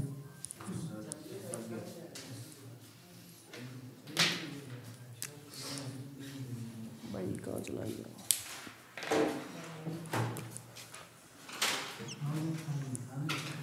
सपोज करो कि ये हमारा मटेरियल था, ये हमने एक फेरोमैग्नेटिक मटेरियल लिया जिसको हम लोग लेते हैं soft iron bar, soft iron लेते हैं, ठीक है, ऐसे करके लिया।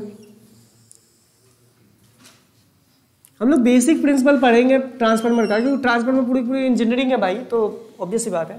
हम क्या करते हैं, मान लो कि इस तरीके से कॉइल लगा दिए, वायर को लपेट दिए, क्या ये सोलेनाइड की तरह थोड़ा थोड़ा दिख रहा है? तो ये सोलेनाइड ही है एक तरीके से। सोलेनाइड कुछ अलग चीज़ थोड़ा होता है भाई, वायर को इस तरीके से लपेट दो तो ये सोलेनाइड बन गया ना।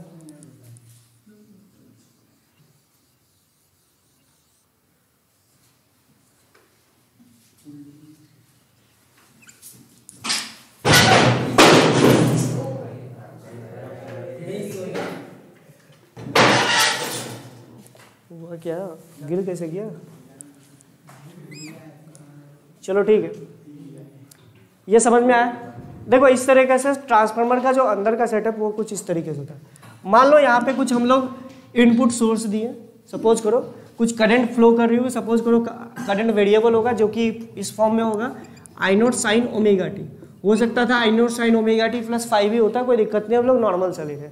अच्छा ये सोलेनाइड है, सोलेनाइड के अंदर अच्छा इस मटेरियल का जो परमेबिलिटी है म्यू मान लो, ठीक है।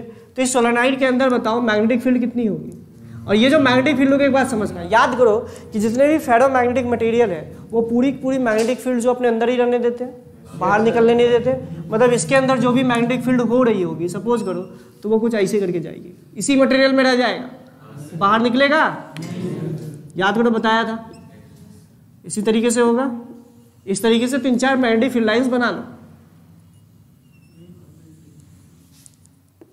अरे होगा ना, 3-4 बना लेना, मैंने 2 ही बनाया है तो इसका मतलब ये नहीं आप 2 बनाएगा, आप ज़्यादा बना लीजिएगा, ठीक है। अच्छा एक बार मान लो कि यहाँ पे नंबर ऑफ टर्न, इसको हम लोग बोलते हैं प्राइमरी, इसको बोलते हैं हम लोग सेकेंडरी, ठीक है। इसमें नंबर ऑफ टर्न एनपी है, प्राइमरी मान लो, इसको हम लोग बोलते हैं प्राइमरी, इसको बोलते हैं हम लोग, इसको प्राइमरी हो गया मेरा, ये सेकेंडरी हो गया, इस पर हम number of turn secondary NS बोलते हैं, ठीक है। अच्छा एक बात बताओ, मैग्नेटिक फील्ड की वैल्यू कितनी होगी? अगर इस मटेरियल का जो परमेबिलिटी म्यू है तो क्या मैं लिख सकता हूँ mu into N into I, और ये mu into N into I, this is N P into I, क्योंकि यहाँ पे करंट आ रही है ना, वे करंट यहाँ आ रही है ना। और चलो इसको कुछ मैग्नेटिक फील्ड बी मान लो, लेकिन आप ये मान सकते हो वी आपका वेरिएबल है, अबे वी वेरिएबल है कि नहीं वेरिएबल है। अच्छा एक बात बताओ, यहाँ पे जितनी मैग्नेटिक फील्ड है इसमें भी मैग्नेटिक फील्ड उतनी ही होगी, अरे होगी कि नहीं होगी, फेरोमैग्नेटिक मटेरियल तो सेम होगा, ठीक है। अब एक बात बताओ, अगर मैग्नेटिक फील्ड की वैल्यू चेंज हो रही है, मैग्नेटिक फील्ड की वैल्यू चेंज हो रही है क्योंकि हमारा आई चेंज हो रहा है। अब सोचो अगर आई चेंज नहीं होता, डीसी सोर्स लिए होता, तो क्या आपकी बी की वैल्यू कांस्टेंट हो गई होती? तो क्या आप ऐसे करके फिर आगे देखो कि अगर मान लो बी की वैल्यू चेंज हो रही, क्या इस वाले लूप के थ्रू फ्लक्स में चेंज आ रहा होगा? अगर फ्लक्स में चेंज आएगा तो क्या यहाँ पे आपका करंट ईएमएफ इंड्यूस होगा? अगर ईएमएफ इंड्यूस्ड होगा तो सिंपल सी बात है आपका यहाँ पे फ्लक्स भी आपको, मतलब कि करंट भी आपको दिखेगा, समझ रहे हो? अच्छा मैं एक बात बोलूँ, अगर इस वाले लूप का, इस वाले पार्ट का एक अगर लूप लूँ और इस वाले पार्ट का एक लूप लूँ तो क्या दोनों से सेम फ्लक्स पास हो रहा है? एरिया सेम है, सेम मैग्नेटिक फील्ड है, तो क्या दोनों से सेम फ्लक्स पास हो रहा है? तो एक बात बताइए, तो ये जरूर लिख लेना, इसमें अब कुछ चीज़ें मैं लिखवा दे रहा हूँ, लिख लो। इनपुट सप्लाई इसको बोलते हैं, इसको प्राइमरी सर्किट, प्राइमरी, इसको हम लोग प्राइमरी कॉइल बोलते हैं, लिख लो, ये प्राइमरी कॉइल, ये सेकेंडरी कॉइल, इस पे नंबर ऑफ टर्न्स एनपी क्या है? Number of turns in primary coil, number of turns in secondary coil. तो ये सब चीज़ें, छोटी छोटी चीज़ें लिखो पहले। नहीं भाई, हाँ चलो ठीक है, स्मॉल एन आएगा, ठीक है। तो लिख लो, ये प्राइमरी कॉइल है, this is secondary coil, number of turns in NS क्या दिखा रहा है? Number of turns in secondary coil, number of turns in primary coil, देखो जल्दी जल्दी।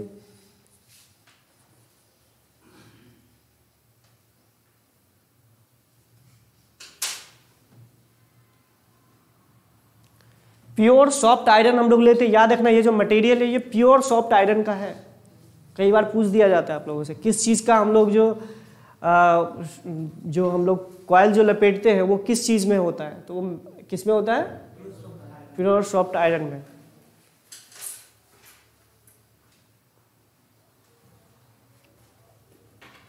ये प्राइमरी, ये सेकेंडरी कॉइल, ये हो गया इनपुट, ये आउटपुट, ठीक है, ये लिख लेना आउटपुट,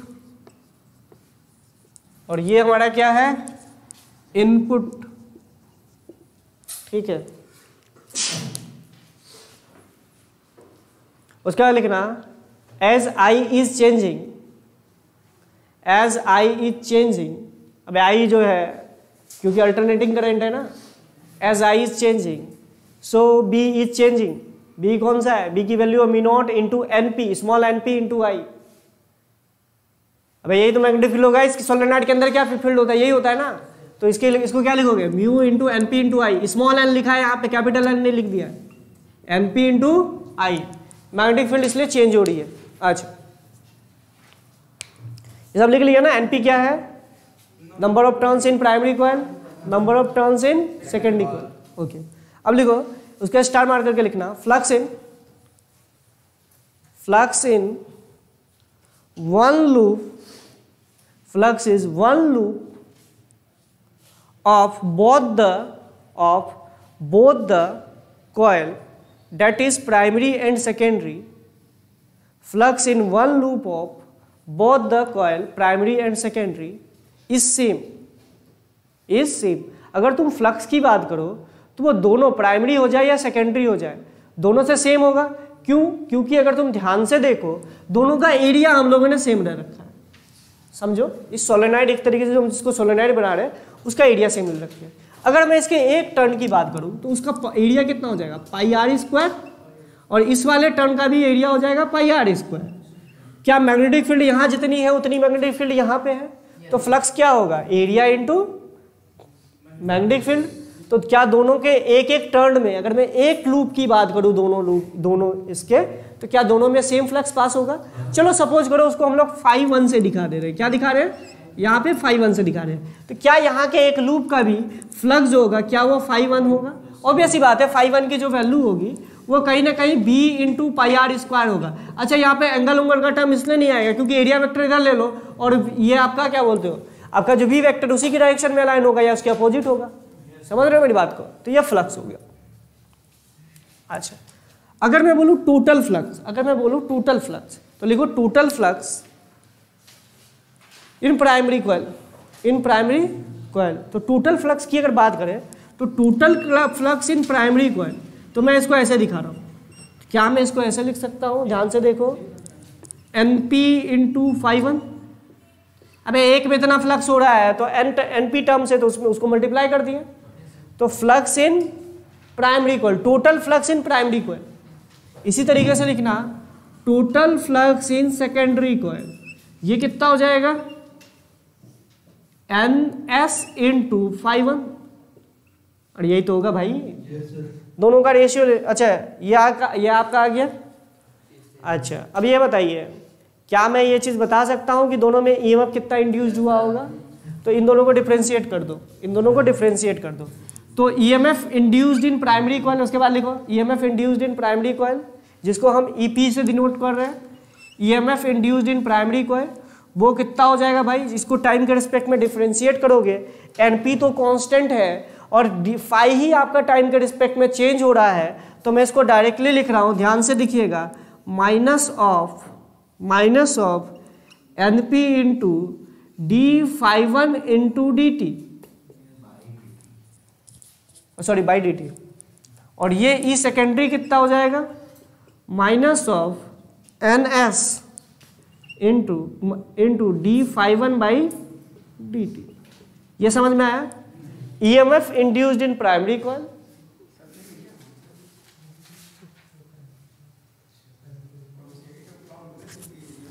एक मिनट, अब इन दोनों का रेशियो ले लो और बताओ तुम्हें क्या आया। ये क्या EP क्या है, EMF induced in primary coil, EMF induced in secondary coil, ठीक है, तो ये दोनों इसका रेशियो ले लीजिए।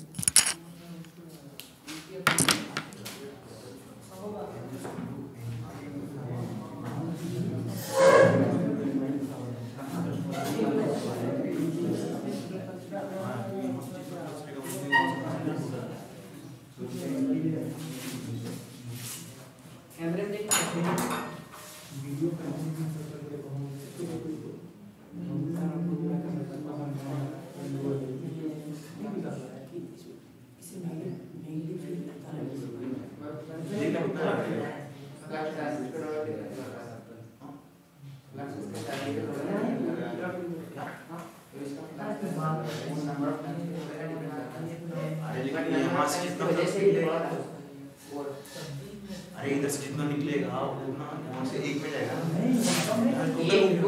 ऊपर जो फाइव टोटल वो एक जहाँ से निकलेगा लेकिन वहाँ से एक लूप में जाएगा टोटल। हाँ तो टोटल में एनएस वो मल्टीप्लाई टोटल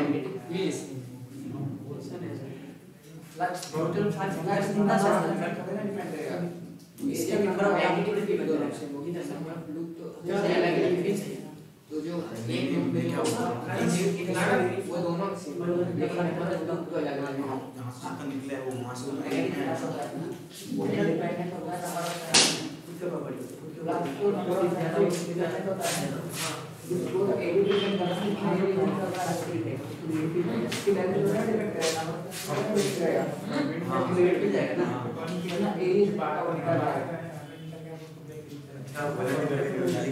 क्या हुआ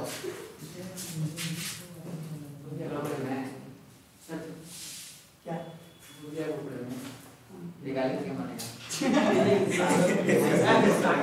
रेशियो ले लिए क्या? ठीक है, रेशियो ले लिए, क्या आया? मतलब अगर मैं बोलूं, ध्यान से देखो, रेशियो लिए होगे। अच्छा, तुम लोग के होमवर्क रहा ईडी करंट क्या होता है उसके बारे में पढ़ के आइएगा। ES बाई EP की वैल्यू अगर बोला जाए तो ये हो जाएगा NS बाई NP। तो इसी पे रिलेटेड बहुत बड़ा क्वेश्चन आ जाता है, बस बात खत्म। हाँ तो बोर्ड में आता है, इसी को बोल सकते। ये कई जगह इसको लिखते हैं, सेकेंडरी है ना, इसको E आउटपुट भी बोलते हैं। ये E आउटपुट है और ये E इनपुट है। अबे प्राइमरी कॉल में तो इनपुट ही था ना, और सेकेंडरी कॉल में आउटपुट होता है। अच्छा एक बात बताओ, सुनना मेरी बात को यहाँ से ध्यान से। अगर मुझे सुनना, सेकेंडरी मेरा क्या है, आउटपुट है। EMF की वैल्यू मतलब वोल्टेज की वैल्यू मुझे ज़्यादा चाहिए, तो क्या ज़्यादा होना चाहिए? NS ज़्यादा होना चाहिए। मतलब आप ये समझो कि आउटपुट वाले में ज़्यादा नंबर ऑफ टर्न्स बढ़ा दो। समझ रहे हो? इसमें जितने टर्न्स है उसके कंपैरिजन में यहाँ ज़्यादा नंबर ऑफ टर्न्स बढ़ा दो तो आपको ज़्यादा आउटपुट वोल्टेज मिल जाएगा। समझ रहे हो मेरी बात को? अच्छा, अगर आपने नंबर ऑफ टर्न्स घटा दिया तो आपसे पूछा जाता है कि सेट डाउन, तो ये तुम खुद लॉजिकली सेट डाउन और set up, step up, sorry step up, set down में किस में नंबर ऑफ टर्न्स ज़्यादा होंगे? स्टेप अप में ज़्यादा होंगे और स्टेप डाउन में कम होंगे। सिंपल। अरे आउटपुट के हिसाब से सोचो ना। अगर मैं बोला जाए कि किस वाले के सेकेंडरी वाले कॉइल में ज़्यादा नंबर ऑफ टर्न्स होंगे, स्टेप अप और या स्टेप अप में ना होंगे, स्टेप डाउन में क्या होंगे? एक मिनट, क्वेश्चन लिख लो, क्वेश्चन लिख लो, लिख लो। स्टेप अप में NS ज़्यादा होंगे, स्टेप अप में NS ज़्यादा होंगे और स्टेप डाउन में NS कम होंगे। अब लॉजिकली सोचो, लॉजिक स्टेप अप में क्या होता है तुम खुद सोचो। स्टेप अप में जो होगा ES जो होगा वो अगर ध्यान से देखो तो EP upon NS upon NP होगा और ये होगा। तो अगर मुझे स्टेप अप में ES को ज़्यादा रखना है तो सिंपल सी बात है NS ज़्यादा होना पड़ेगा कि नहीं होना पड़ेगा? तो यही तो चीज़ तुमने बोला। अगर मुझे ये एक बात बताओ कि अगर मुझे ये करना है, मतलब किसके रिस्पेक्ट में मैं बोल रहा हूँ ज़्यादा होगा? प्राइमरी के रिस्पेक्ट में ज़्यादा होगा। समझ रहे हो मेरी बात को? प्राइमरी के रिस्पेक्ट में ज़्यादा नंबर ऑफ टर्न्स होंगे किसमें? स्टेप अप में। समझ रहे हो? प्राइमरी के रिस्पेक्ट में ज़्यादा होंगे, तभी तो आपका ES की वैल्यू ज़्यादा आएगी ना। अब मान लो स्टेप डाउन के केस में सोचो तो क्या होगा? प्राइमरी के रिस्पेक्ट में NS की वैल्यू कम होगी। यही मैंने आपको लॉजिकली आपको समझाने की कोशिश की, ठीक है? अच्छा, अब हेडिंग डालो इफिशिएंसी ऑफ ट्रांसफर। अरे ये समझ में आया ना? ये समझ में आया ना कि मैंने कैसे करके बोला है? समझ में आ गया ना? और कोई दिक्कत है तो पूछ लो। इसको इस तरीके से भी लिख सकते हैं ना, ES is equals to EP, या इसको कई अगर तुम्हें समझ में नहीं आ रहा है तो E output into E input लिख दो। तो आउटपुट आपको ज़्यादा वोल्टेज चाहिए, स्टेप अप का तो मतलब यही होता है ना, आउटपुट ज़्यादा वोल्टेज चाहिए। तो आउटपुट ज़्यादा वोल्टेज होने के लिए NS ज़्यादा होगा NP के रिस्पेक्ट में, तभी ऐसा हो सकता है। समझ रहे हो मेरी बात को? ठीक है। और स्टेप डाउन में क्या होगा? आउटपुट कम चाहिए, इनपुट ज़्यादा होता है। तो इनपुट के रिस्पेक्ट में देखो, इनपुट से कम होना चाहिए, तो मतलब NS आपकी कम होगी NP से। ठीक, अब जो भी बोलो लेकिन आप ये समझो NS जो होगा वो कम होगा विथ रिस्पेक्ट टू किसके, NP। चलो अब देखो इफिशिएंसी ऑफ ट्रांसफार्मर। अब अच्छे इफिशिएंसी का मतलब क्या होता है? इफिशिएंसी का मतलब ये है, समझो कि आपने कितनी एनर्जी या बोलो कितनी पावर आपने ट्रांसफार्मर को दिया और उसने आउटपुट में, इनपुट में कितना पावर दिया और आउटपुट में वो कितना पावर आपको दे रहा है।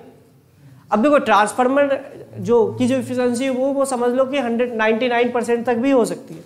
अब समझना एक्चुअली में ऐसा होता नहीं है, कुछ फील्ड लाइंस बाहर भी होती है, 1-2 फील्ड लाइंस, याद करो मैंने बताया था कि 8 फील्ड लाइंस बाहर भी हो सकती है, उस कारण से थोड़ा बहुत फ्लक्स में कमी भी आ सकता है। लेकिन हम लोग थोड़ा बहुत चेंजेस के साथ, हम उसको डिटेल में तो नहीं देखेंगे क्योंकि पूरी इंजीनियरिंग है, तो कोई अगर इलेक्ट्रिकल इंजीनियरिंग करेगा तो उसको पता चलेगा कि हाँ कि 99.99% तक का हम लोग इफिशिएंसी को अचीव कर सकते हैं ट्रांसफार्मर के केस में। तो अगर मैं बोलूं कि इफिशिएंसी ऑफ ट्रांसफार्मर, तो उसमें लिख लेना इफिशिएंसी को क्या लिख सकते हैं, power output upon power input. मतलब आपको आउटपुट में कितना पावर मिला और इनपुट आपने कितना पावर दिया था, तो ये इफिशिएंसी होगा। इसको अच्छा 100 से मल्टीप्लाई कर देंगे तो क्या ये परसेंटेज इफिशिएंसी पता चल जाएगा? अरे पता चल जाएगा। यानी देखो इसको एक नया फॉर्मूला से दिखा सकते हो, आउटपुट अपॉन इनपुट। अच्छा पावर क्या होता है, E इंटू आई, ये तो होगा।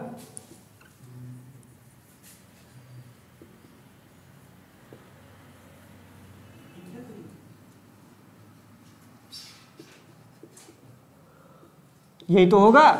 अरे पावर को क्या लिख सकते हो, E इंटू आई, तो E आउटपुट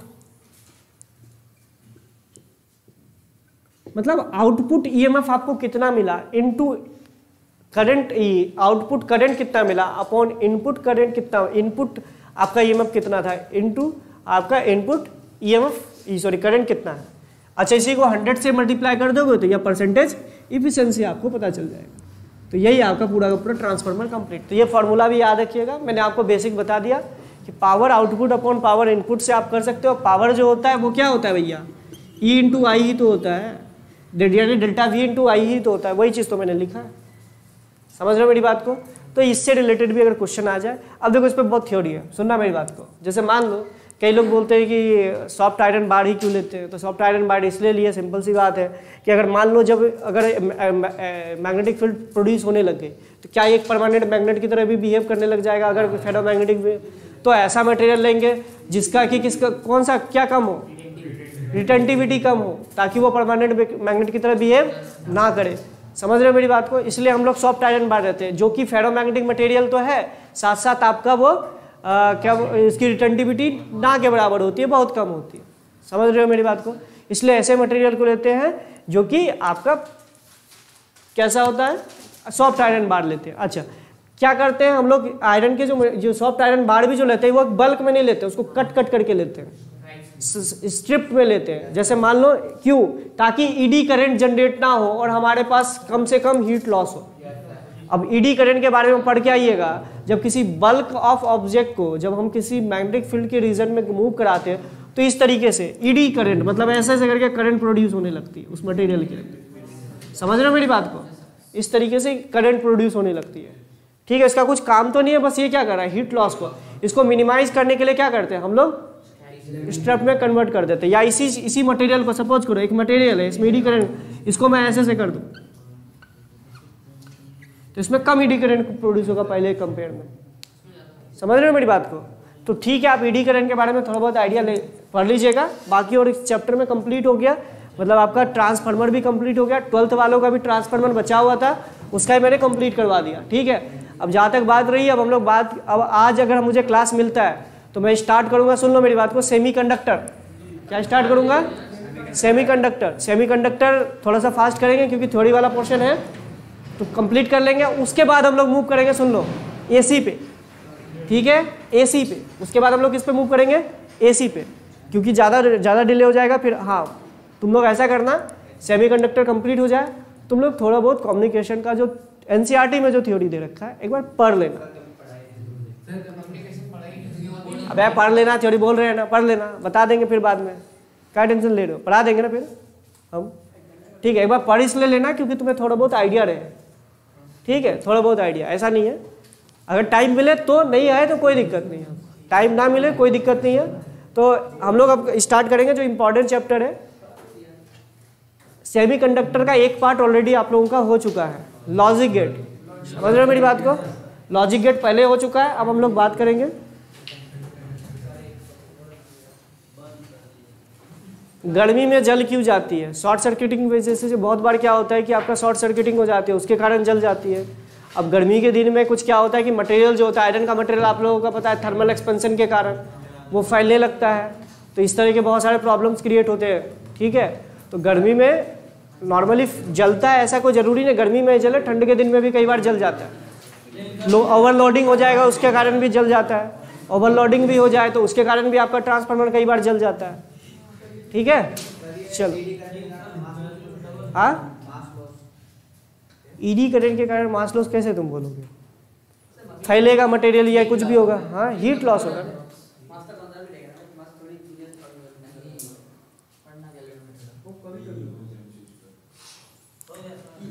चलिए ठीक है, यही तक रखते हैं। अब बाकी तुम लोग सुनो, जाके ईमानदारी से जाके मैग्नेटिक मटेरियल के क्वेश्चंस कर लेना, क्योंकि मुझे ऐसा लगता है इस बार ठीक ठाक क्वेश्चन पूछेगा, क्योंकि इसका रूल होता है, जहाँ तक एनटीए का रूल देखे हैं कि पिछले साल सेमीकंडक्टर पिछले साल बहुत पूछा है, तो मैं भी अगर इस साल पूछ दे तो तुम लुढ़क जाओगे। इससे अच्छा जाकर पढ़ लेना अच्छे से। समझ रहे मेरी बात को? अगर एक भी क्वेश्चन आया इससे आराम से बन जाएगा, तो एक बार अच्छे से क्वेश्चन कर लेना। चलिए, थैंक यू।